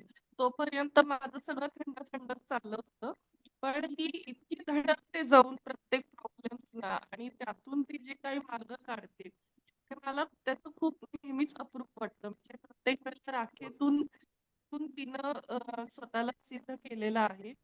आणि ती म्हणते हेल्पर्स मुळे तिला खूप मिळालं, पण हेल्पर्स सगळ्यांनाच देते, घेणारे खूप कमी आहेत. त्यामुळे तिनं जे उचललं तिकडचं, म्हणजे तिथं मिळणारी प्रत्येक संधी, ज्याला काही डिग्रीची गरज नाहीये आणि अनुभवांची अशा राशी आहेत, फक्त आपण तिकडे गेलं पाहिजे हे तिला कळलं. आणि त्यामुळे एका अर्थी तिनंही हेल्पर्सला एक ओळख दिली. तिच्यामुळे ही संस्था बऱ्याच जणांना माहिती झाली. आणखीन ती काही गोष्टी विसरली ते म्हणजे ती स्वतः जे शिकते, स्वतः ज्यातून ती आतापर्यंत पोहोचली ते ती मुलांपर्यंत पोहोचवते. म्हणजे तिच्यामुळं मी जेव्हा हॉस्टेलची केअरटेकर होते गेल्या काही 2-3 वर्षांपूर्वी, तर तेव्हा आम्ही इतक्या गोष्टी करू शकलो. जसं हास्य थेरपी ही नवीन टेक्निक आम्हाला एकाने शिकवली होती, कोतेकर सर जे ट्रेनर आहेत कोल्हापुरातले. तर त्यांच्याकडून तिनं ते शिकून घेऊन तिनं मुलांकडून ते करवून घेतलं आणि तिच्यामुळं 2-3 वर्ष ती त्याला मुलांमध्ये ती थेरपी बंद राहिली, त्यांना त्याचा फायदा झाला. म्हणजे एखादी गोष्ट ऍब्सॉर्ब करणं. आणि अजून एक गोष्ट म्हणजे ती जे ई साहित्याची होती, तर तिनं आपल्या इथल्या मुलांच्याकडून सुद्धा पुस्तकांचं वाचन करून घेतलेलं आहे. म्हणजे त्यांना हॉस्टेलमधल्या त्यांच्याकडून आहे. सो फक्त स्वतःसाठी जगणारी अंजना नाहीये होताना, आणि एकूण याच्यामध्ये ती अशी जरा कडक वाटते म्हणजे सुरुवातीला, पण अक्षरशः एक गोड मुलगी आहे ती, कायम तिच्यातलं लहान मूल जिवंत असतं.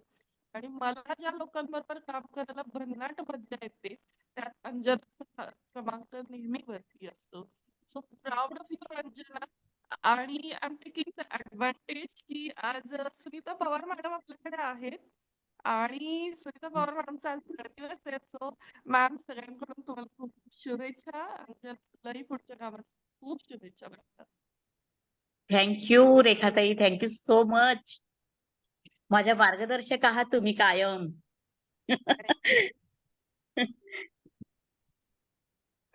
धन्यवाद Rekha madam. Bhanse sir, Deshpande sir, doctor Sunita madam, तुम्हाला वाढदिवसाच्या हार्दिक शुभेच्छा. आता रेखा मॅडमने सांगितलं. संजय देशपांडे सर बोला ना. हा सर. हॅलो, आवाज येतोय आवाज? हो, येतोय बोला. हा, नमस्कार सर्वांना. अंजनाताईंचा जो आता जीवन प्रवास ऐकला आणि मला माझ्या लहानपणची खूप आठवण झाली. कारण अगदी समांतर पद्धतीचाच हा प्रवास खूपच म्हणजे ज्याला स्ट्रगल करत शिक्षण म्हणतात तशा पद्धतीनं स्ट्रगल करतच शिक्षणाचं सगळं वगैरे लहानपण गेलं. खूप अभिनंदन अंजनाताईंचं. आणि त्याच्यातून त्यांनी फार मोठं यश मिळवलंय. भरपूर समाधान वाटलं. आणि आपली हेल्पर्स संस्था जी आहे हे संस्था तर खरोखरच सगळ्यांनाच अगदी फुलवत राहते असं म्हणावं. फार सुंदर त्या संस्थेचं कार्य आहे. या संस्थेमध्येच मला अंजनाताईंना एक सजेस्ट करायचं आहे की सोनाली नमांगुळ म्हणून साहित्य क्षेत्रातील एक अपंग अभिव्यक्ती आहे. हो. आणि खरोखर तुम्हाला तुमचं जे ऑडिओ बुक्स तुम्ही जे करताय तर त्यासाठी तुम्हाला त्यांची खूप मदत मिळू शकते. म्हणजे मला एक असं रिक्वेस्ट आहे की तुम्ही त्यांच्याशी संपर्क साधावा. त्याही मला वाटतं कोल्हापुरातच आता सध्या आहे. कोल्हापुरातच. हा, तर ते चांगले आहेत सोनालीताई. आणि आपल्या संस्थेतलेही सगळे प्रेरणादायी लोक आहेत. खूप छान वाटलं. धन्यवाद. तुमच्या पुढील प्रयोगासाठी, पुढील सर्व करिअरसाठी हार्दिक हार्दिक शुभेच्छा. धन्यवाद. थँक्यू. धन्यवाद Deshpande sir. Hello. Doctor Sunita madam बोला. हा, नमस्ते सर. नमस्कार. पहिला तुम्हाला तुम्हाला- वाढदिवसाच्या हार्दिक शुभेच्छा. हो, थँक्यू सो मच सर. अंजनाला परवा मी फोन केला, म्हणजे तुमचा फोन झाला सर की सोमवारसाठी कोणी आहे का टॉक देण्यासाठी. आणि मी तिला फोन केला की या सोमवारी तुला मुलाखत द्यायची आहे आणि तुझी तयारी आहे का. म्हणजे तिला विचारलंच नाही, मी डायरेक्ट तिला सांगितलं तुझी मुलाखत आहे आणि तुला द्यायची आहे. तर होय. म्हणजे न सांगता असं म्हणलं, ते मला माहितीये तू करशील, व्यवस्थित छान बोलशील. फक्त एकदा वेळ दिला ना आपण की मग ते पुढं पुढं वाढत जातं ते. त्यामुळे मी तिला चॉईसच दिला नाही आणि त्याप्रमाणे तिनं जी तयारी झाली. आणि आज खूप छान अंजना, खूप मस्त बोललीस तू. बऱ्याचशा गोष्टी तुझ्या आत्ता नव्यानच आम्हाला पण कळाल्या. कारण आपण जरी खूप वर्ष एकत्र असलो तरी असं समोरासमोर बसून गप्पा मारणं अशा गोष्टी झाल्याच नाही. वेळ आपली तुझी माझी कदाचित नाही जुळली असेल त्याच्यामुळं, किंवा वेळ नाही मिळाला असेल. पण अशा खूप गप्पा नाही झाल्या आपल्या पण. खूप आता जे ऐकलं तुझं, तर तुझा स्ट्रगल, तुझी जिद्द सगळ्याला सॅल्यूट आहे. आणि अजून पण खूप छान करू शकतेस. आता तुझ्या Thank you. लग्नाची पण गुड न्यूज लवकर आम्हाला देऊन कळेल. होईल. शैक्षणिक हे ते सगळे टप्पे झाले पूर्ण, आता एकच राहिलाय तो. तर त्याच्यासाठी तुला शुभेच्छा. आणि लवकरच आम्हाला अशी पण काहीतरी छान गोड. मस्त. खूप खूप शुभेच्छा तुला. थँक्यू. धन्यवाद डॉक्टर सुनीता मॅडम.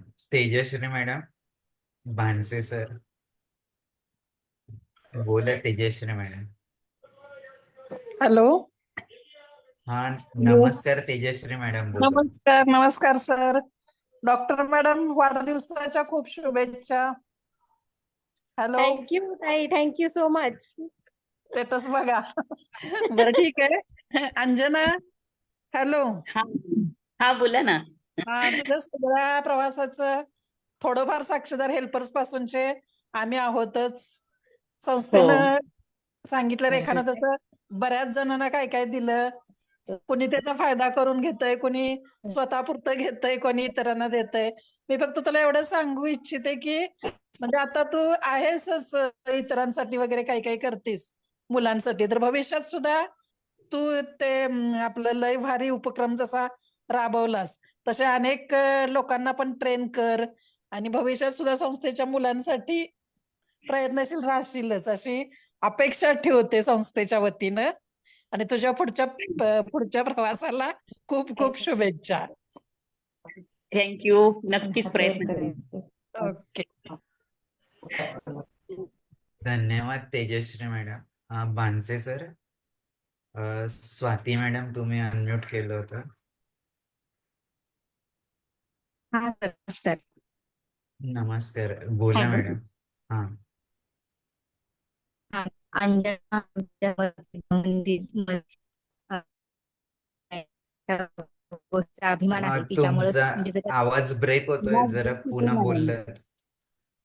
हा नमस्कार हॅलो. सर. हा, बोला. हा अंजना आमच्या समर्थमध्येच लायब्ररियन म्हणून म्हणजे उपक्रम वेगवेगळे राबवते आणि त्यामुळेच मुलांच्या मध्ये वाचनाची आवड आम्ही वाढवू शकतो.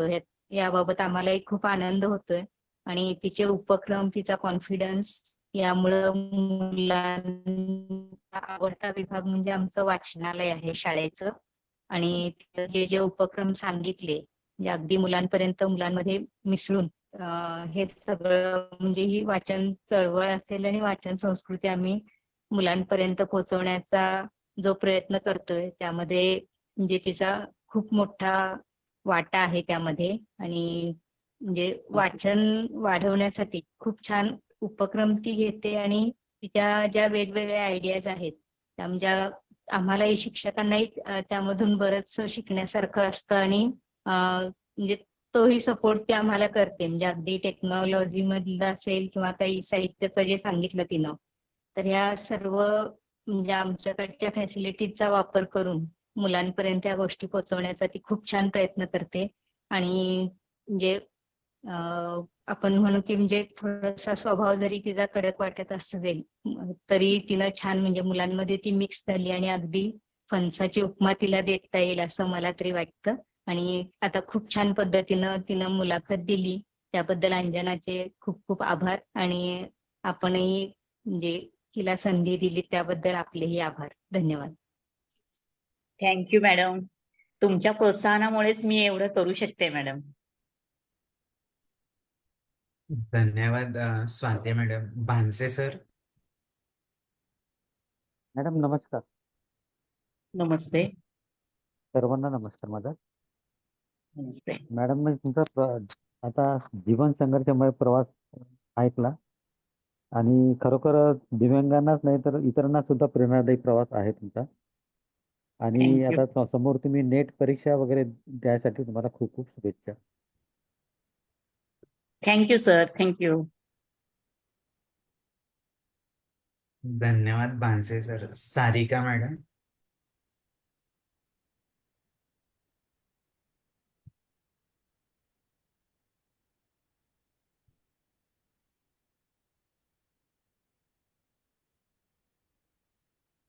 नमस्कार मॅडम. नमस्ते. नमस्कार. नमस्कार तुम्हाला सुद्धा.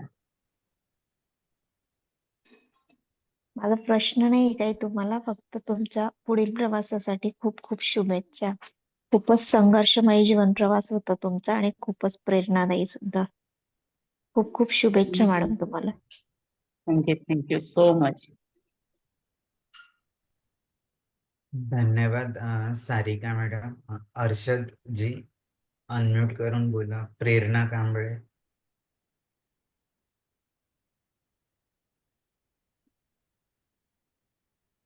उद्देश कोटावर. म्हणजे नक्कीच म्हणजे माझी मावशी आहे ती आणि खरंच मला खूप आनंद होतोय आज मी इकडे बोलतोय. लहानपणापासूनच म्हणजे आईच्या नंतर जर कोणी माया केली असेल तर ती मावशी आहे, जिने खरंच खूप खडतर प्रवास करता करता आम्हालाही शिकवलं. म्हणजे लिटरली माझं मार्गदर्शन करणारी कुठल्याही गोष्टीमध्ये तर ती पहिला प्रश्न मी कोणाला विचारत असेल, सल्ला घेत असेल तर ती माझी मावशी आहे. त्यामुळे मला खरंच खूप आनंद होतोय या क्षणी इकडे बोलायला तुझ्याबद्दल. प्रत्येक कुठलीही गोष्ट असू दे किंवा कुठलाही काहीही निर्णय घ्यायचा असेल तर ही पहिला सल्ला जर कुठल्या व्यक्तीकडून मी घेत असेल तर ती माझी मावशी आहे. हो. थँक्यू बाळा.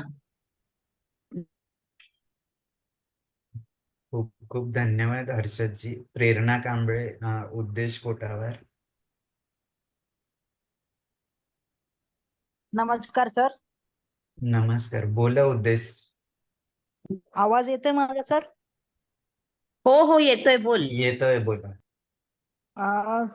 सर मी आणि अंजना मॅडम आम्ही हेल्पर्स मध्ये गेली 5-10 वर्षापासून सोबत आहोत. तर अंजना मॅडम असे आहेत की त्यांना खूप नवीन नवीन गोष्टी शिकायला करायला आणि सगळ्यांना शिकवायला आवडतात.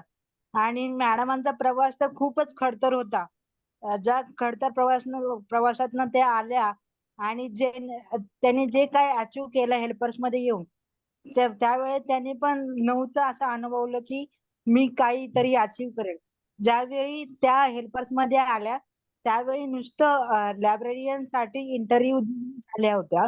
त्याच्यानंतर त्यांच्यातले वेगळे पैलू त्यांनाही कळले किंवा आमच्या संस्थेतले जे मार्गदर्शक आहे आमचे पीडी सर असतील, रेखा मॅडम असतील किंवा सगळे सदस्य असतील त्यांना कळले. त्याच्यातून त्या वेगवेगळ्या ऍक्टिव्हिटीज मध्ये सामील झाल्या किंवा माझ्यासारख्या तर त्यांनी वाचनाचं जे बळ आहे ते वाढवलं आणि त्यांनी जो उपक्रम आता आपल्याला सांगितला की मुलांनी पुस्तकं वाचायची आणि त्या छान छान अभिप्राय लिहून द्यायचा. आम्ही तर मॅडम छान छान अभिप्राय लिहून देतात म्हणूनच पुस्तक वाचायचो आणि त्याच्यातून गोडी निर्माण झाली. तर त्याच्यातून नंतर ते मग म्हणजे दरवर्षी चांगला विद्यार्थी जो वाचक आहे त्याचा पुरस्कार वगैरे अशा वेगवेगळ्या ऍक्टिव्हिटीज त्या घ्यायच्यात. आता त्यांची मेन ऍक्टिव्हिटी जी सांगायची म्हटलं तर जे ते आता ऑडिओ बुक त्या करतायत, ऑडिओ बुकचा रेकॉर्डिंग करतात. ते आपल्या सर्वसामान्य माणसांना तेवढं महत्वाचं नाही वाटत की आम्ही तर वाचतोय मग हे करण्याची काय गरज आहे. पण हे आपल्याला एवढं महत्वाचं नाही. पण जे दृष्टीबाधित आहेत त्यांना ते खूप महत्वाचं आहे आणि त्यांचं आयुष्य तर पूर्ण त्याच्यावरच राहतं. त्यांना ऐकण्याशिवाय काहीच हे नसतं. कारण मी आता जळगावला असतो दीपस्तंभ मनोबल मध्ये, ती संस्था जी आहे इन्क्लुझिव्ह संस्था आहे. तर त्यातले जे दृष्टीबाधित आहेत तर त्यांना ते ऑडिओ बुकच ऐकावं लागतं. ते ऑडिओ बुक मधूनच ऐकतात आणि तशा ऑडिओ बुक त्या करतात आणि त्यांना त्यांच्या अंडर कितीतरी लोक परत काम करतात. सावंत सरांनी त्यांना मार्गदर्शन केलं आणि त्या पण सगळ्या व्यवस्थित म्हणजे ट्रेन झाल्या आणि ते इतरांना ट्रेन करतात. आमच्या हॉस्टेलमध्ये हास्य थेरपी घेतली जात होती, समजा आत्ताही घेतली जाते.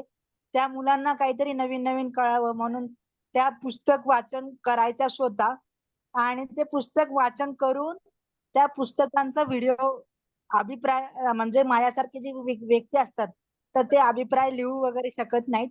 तर त्यांच्याकडून त्यांच्यासाठी ते व्हिडिओ तयार म्हणजे पुस्तक वाचून झालं की व्हिडिओ तयार करायचा त्या अभिप्रायाचा आणि ते व्हिडिओ युट्यूबवर अपलोड व्हायचा. त्याच्यातून आम्हाला पण वाचण्याची किंवा ते ऐकण्याची गोडी निर्माण झाली.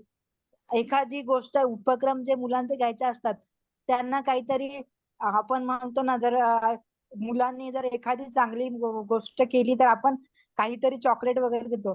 तसा चॉकलेट ते आम्हाला व्हिडिओच्या माध्यमातून देत होत्या मॅडम. त्याच्यातून आमची प्रगती झाली. आणि खरंच जर आता हेल्पर्स विषयी जर सांगायचं राहिलं तर मॅडम जसं हेल्पर्स मध्ये बोलले, हेल्पर्स हे असं एक क्षेत्र आहे की ते जर हेल्पर्स दुसऱ्यांना कळलं, ते अनुभव केला हेल्पर्सचा जर कोणी आणि ते आत्मसात केलं तर आमचं हेल्पर्स तर म्हणजे वेळोवेळी वेगवेगळे प्रोडक्ट्स बाहेर काढतं. त्याचा मी साक्षीदार मी पण आहे.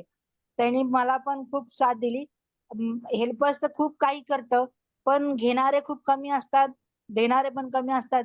जे सेन्सिटिव्ह असतात, ज्यांना काहीतरी करायचं असतं, त्यांचा दृष्टिकोन बदललेला असतो, तेच हेल्पर्स मध्ये घेऊ शकतात. आणि मॅडमनी तर आपला ग्रोथ तिथं हेल्पर्स मधून येऊन ओळखला आणि त्यांनी खूपच ग्रोथ केली स्वतःची आणि ते आता पण करतात. त्या मला पण आता वेगवेगळ्या मार्गदर्शन करतात. आम्ही वेगवेगळ्या ऍक्टिव्हिटीज विषयी बोलत असतो.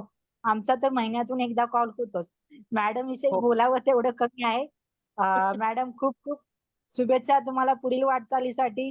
आणि तुम्ही खूप छान बोललात आणि तुम्ही जे बोलत होतात ते आम्हाला व्हिज्युअलाइज होत होतं. कारण प्रत्येक दिव्यांगांची जी कंडिशन असते ती एक खडतर असतं आणि दिव्यांगांचं जे आयुष्य असतं ते खूप खूप खूप खूप चॅलेंजिंग असतं. प्रत्येक गोष्टीतून आम्हाला चॅलेंज स्वीकारत जावं लागतं. खूप छान बोललात मॅडम. तुम्हाला खूप खूप शुभेच्छा. Thank you very much. Yash, thank you so much Uddesh. धन्यवाद उद्देशजी. पारस शिंदे आणि प्रेरणा कांबळे, तुम्ही दोनच राहिलात बोलायचं तर प्लीज अनम्यूट करून द्या. नमस्कार सर्वांना. बोला पारसजी. हा. नमस्कार सर्वांना. मी म्हणजे अंजना लगस यांचा मी भाचा. माझी मावशी म्हणजे आमच्यासाठी एक इन्स्पिरेशन आहे. आतापर्यंत तिने आमच्यासाठी खूप शिक्षणामध्ये किंवा मार्गदर्शन एखाद्या गोष्टीसाठी असेल तर खूप करत असते. आणि माझ्यासाठी तर स्पेशली भरपूर तिने केलेलं आहे. 8वी मध्ये ज्या टायमाला एक किस्सा सांगतो तुम्हाला. 8वी मध्ये ज्या टायमाला मला कोरोना काळ होता, मी खूप पडलेलो आणि तो आजार खूप एवढा मोठा झाला की तो संधिवात झाला मला. आणि त्यातून मावशीची जिथे डॉक्टरांची जिथे ओळख आहे कोल्हापुरात, डॉक्टर सुपडे पाटील यांच्याकडे, तर तिथे मला ट्रीटमेंटसाठी यावं लागलं. आणि इयत्ता 10वी मध्ये माझं मुंबईचं ऍडमिशन काढून तिने कोल्हापुरात आणण्याचा निर्णय घेतला. तो तिचा खूप मोठा निर्णय होता आणि माझ्या आयुष्यासाठी पण एक टर्निंग होता. तिने कधीच विचार केला नाही की मी अशी आहे की मी ह्याला कसं सांभाळू. तिने कधीच असा विचार केला नाही. मला ज्या टायमाला ही जास्त वेदना व्हायच्या, त्रास व्हायचा, ती रिक्षाने सुद्धा रिक्षावाल्या दादांना फोन करायची आणि रात्रीच्या वेळी मला हॉस्पिटलमध्ये घेऊन जायची. त्यामुळे मी तिचा खूप ऋणी आहे की तिच्यामुळे आज मी बरा झालेलो आहे. आणि तिने मला शिक्षणासाठी सुद्धा खूप मार्गदर्शन केलेलं आहे. आणि आज तिच्यामुळेच मी चांगला झालोय, खूप ठणठणीत झालोय. आणि आता इयत्ता 12वी मध्ये आणि इथेच शिक्षण घेतोय तिच्याबरोबर इथे कोल्हापुरात राहतोय. आणि खरंच माझी मावशी एकदम ग्रेट आहे. थँक्यू बाळा, धन्यवाद. थँक्यू सो मच बाळा. आणि तसाच मी हेल्पर्सचाही खूप ऋणी आहे. हेल्पर्सनेही खूप मला दिलेलं आहे शिक्षणाच्या बाबतीत, ज्ञानाच्या बाबतीत. रेखाताई आणि पीडी सर आणि आमचे तानाजी सर यांचेही खूप खूप धन्यवाद. छान. प्रेरणा मॅडम, तुम्ही एकट्याच बोलायच्या राहिल्या, अनम्यूट करून बोला.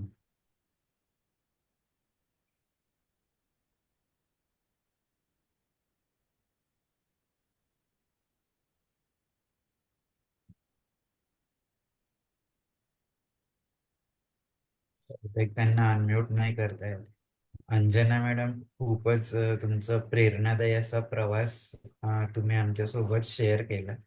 हे आमच्यासाठी नाही तर सर्वांसाठी खूप मार्गदर्शक असं आजचं सत्र आहे. आणि तुम्ही ज्या खडतर पद्धतीने तुमचं जीवन जगत, सगळ्या अडथळ्यांवर मात करत, शिक्षणाचं असेल, नोकरीचं असेल, परीक्षेचं असेल, आज इथपर्यंत येऊन पोहोचलं. आणि इथूनही नवीन नवीन गोष्टी शिकून त्या अंमलबजावणी करतायत, हे खूप महत्वाचं आहे. आमच्या संपूर्ण संकल्प फाउंडेशन परिवाराकडून तुमचं आम्ही ऋण व्यक्त करतो आणि तुमचे पुढेही या संवाद सारथीला नक्कीच तुमची मदत मिळेल ही अपेक्षा नक्कीच. करतो. नक्कीच सर, नक्कीच. आणि मॅडम तुम्ही जो तुमचं बहुमूल्य वेळ दिला त्याबद्दल तुमचे पुन्हा एकदा ऋण व्यक्त करतो आमच्या NGO कडून आणि मी भावी सुद्धा आयुष्यासाठी. संकल्प फाउंडेशनची खूप आभारी आहे. आजच्या या सत्रामध्ये व्याख्यानमध्ये तुम्ही माझी निवड केली आणि खूप छान पद्धतीनं तुम्ही जे कामकाज करताय आणि इतरांना ह्या व्हिडिओजद्वारे जे नॉर्मल लोक आहेत त्यांना यातून खूप मोठी प्रेरणा मिळते. हे खूप मोठं कार्य आहे तुमचं आणि तुमच्या पुढील वाटचालीसाठी माझ्याकडून तुम्हाला खूप साऱ्या शुभेच्छा. धन्यवाद अंजना मॅडम. तुमचं निश्चितच जे नेटसाठी प्रयत्न चाललंय ते लवकर यश पूर्ण हो आणि तुमचं ड्रीम होम पण लवकर पूर्ण हो. या खूप खूप शुभेच्छा. ज्याचा आता सर्वांसाठी एक छोटासा संदेश द्यावा आणि तुम्हाला विनंती आहे की एका छोट्याशा प्रार्थनेने आजच्या या कार्यक्रमाची या सत्संगाची सांगता करा. जे रेखा मॅडम नेहमी म्हणतात हेल्पर्सची प्रार्थना तिच्याने जर आजचे समापन केलं तर खूप छान होईल. एवढी विनंती करतो आणि पुनश्च एकदा सर्व श्रोत्यांचे आभार व्यक्त करतो की प्रत्येक वेळेस येऊन तुम्ही जे काही या ठिकाणी सपोर्ट करतायत याचं जे पण कार्य चाललंय त्याला पुढे नेण्याचा प्रयत्न करताय. त्याबद्दल पुनश्च एकदा सर्वांचे धन्यवाद. अंजना मॅडम ज्याचा आता सर्वांसाठी एक छोटासा संदेश आणि नंतर प्रार्थनेने आजच्या या सत्संगाची सांगता करूया. नक्कीच. मी एवढंच सांगू इच्छिते की प्रत्येक संधी आपल्याला येत असते. फक्त ती संधी मात्र आपल्याला ओळखता यायला पाहिजे. आणि आपल्याला दिव्यांगांनी कधी पण कोणाची सिंपती नको, पण क्वालिटीज वाढवल्या पाहिजे आणि त्याच्यासाठी कसोशीनं प्रयत्न केला पाहिजे. आणि कायम पॉझिटिव्ह राहिलं पाहिजे. मी ते साध्य करणारच आणि त्यासाठी झटलं पाहिजे, झगडलं पाहिजे आणि शेवटपर्यंत ते प्रयत्न केले पाहिजे. प्रयत्न केले तर हे यश नक्कीच आपल्या वाट्याला येणार आहे. हेच मी सांगेन. संस्थेच्या आमच्या प्रार्थना, ज्या प्रार्थनेनं आपण आजच्या कार्यक्रमाची प्रार्थनेने सांगता या करणार. कार्यक्रम सुख दुःखाचे घास दे, सुख दुःखाचे घास दे, परी पचवायाची शक्ती दे, पराभवाचे घाव झेलता, पराभवाचे घाव झेलता, हसवायाची युक्ती दे, सुख दुःखाचे घास दे, अश्रूंच्या मग बिंदू बिंदूतून, अश्रूंच्या मग बिंदू बिंदूतून इंद्रधनु आम्ही नटवू, सुख दुःखाचे घेऊन धागे, सुख दुःखाचे घेऊन धागे, जीवनपट अमुचा पटवू, सुख दुःखाचे घास दे, परी पचवायाची शक्ती दे, एकच दे मज देई श्रद्धा, एकच दे मज देई श्रद्धा, आढळ ध्रुवा परी परमेशा, विघ्नांचा जरी अग्नी चेतला, विघ्नांचा जरी अग्नी चेतला, फुलेल पुनरपी मनी आशा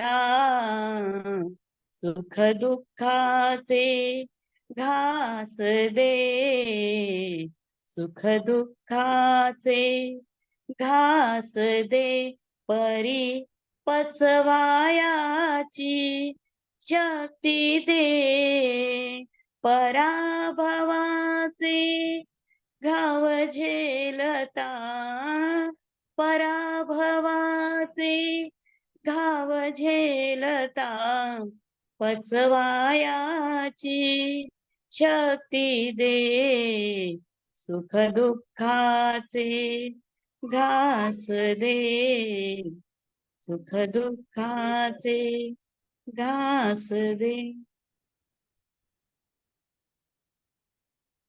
खूप खूप धन्यवाद अंजना मॅडम. निश्चितच आपण पुढच्या संवाद सारथीच्या या संवाद सत्रात आम्हाला निश्चितच प्रत्येक वेळेस इथं जे महानुभाव येतात त्यांच्याकडून नवीन नवीन गोष्टी ऐकायला मिळतात, शिकायला मिळतात आणि आमच्या NGO ते इतरांसोबत शेअर करण्यासाठी जी संधी मिळते याबद्दल निश्चितच आम्हाला अभिमान वाटतो. आपण पुनश्च याच उत्साहाने पुढच्या संवाद सारथीच्या सत्रात भेटूया आणि इथं आपण आज थांबूया. खूप खूप धन्यवाद सगळ्यांचे. खूप धन्यवाद. Thank you so much.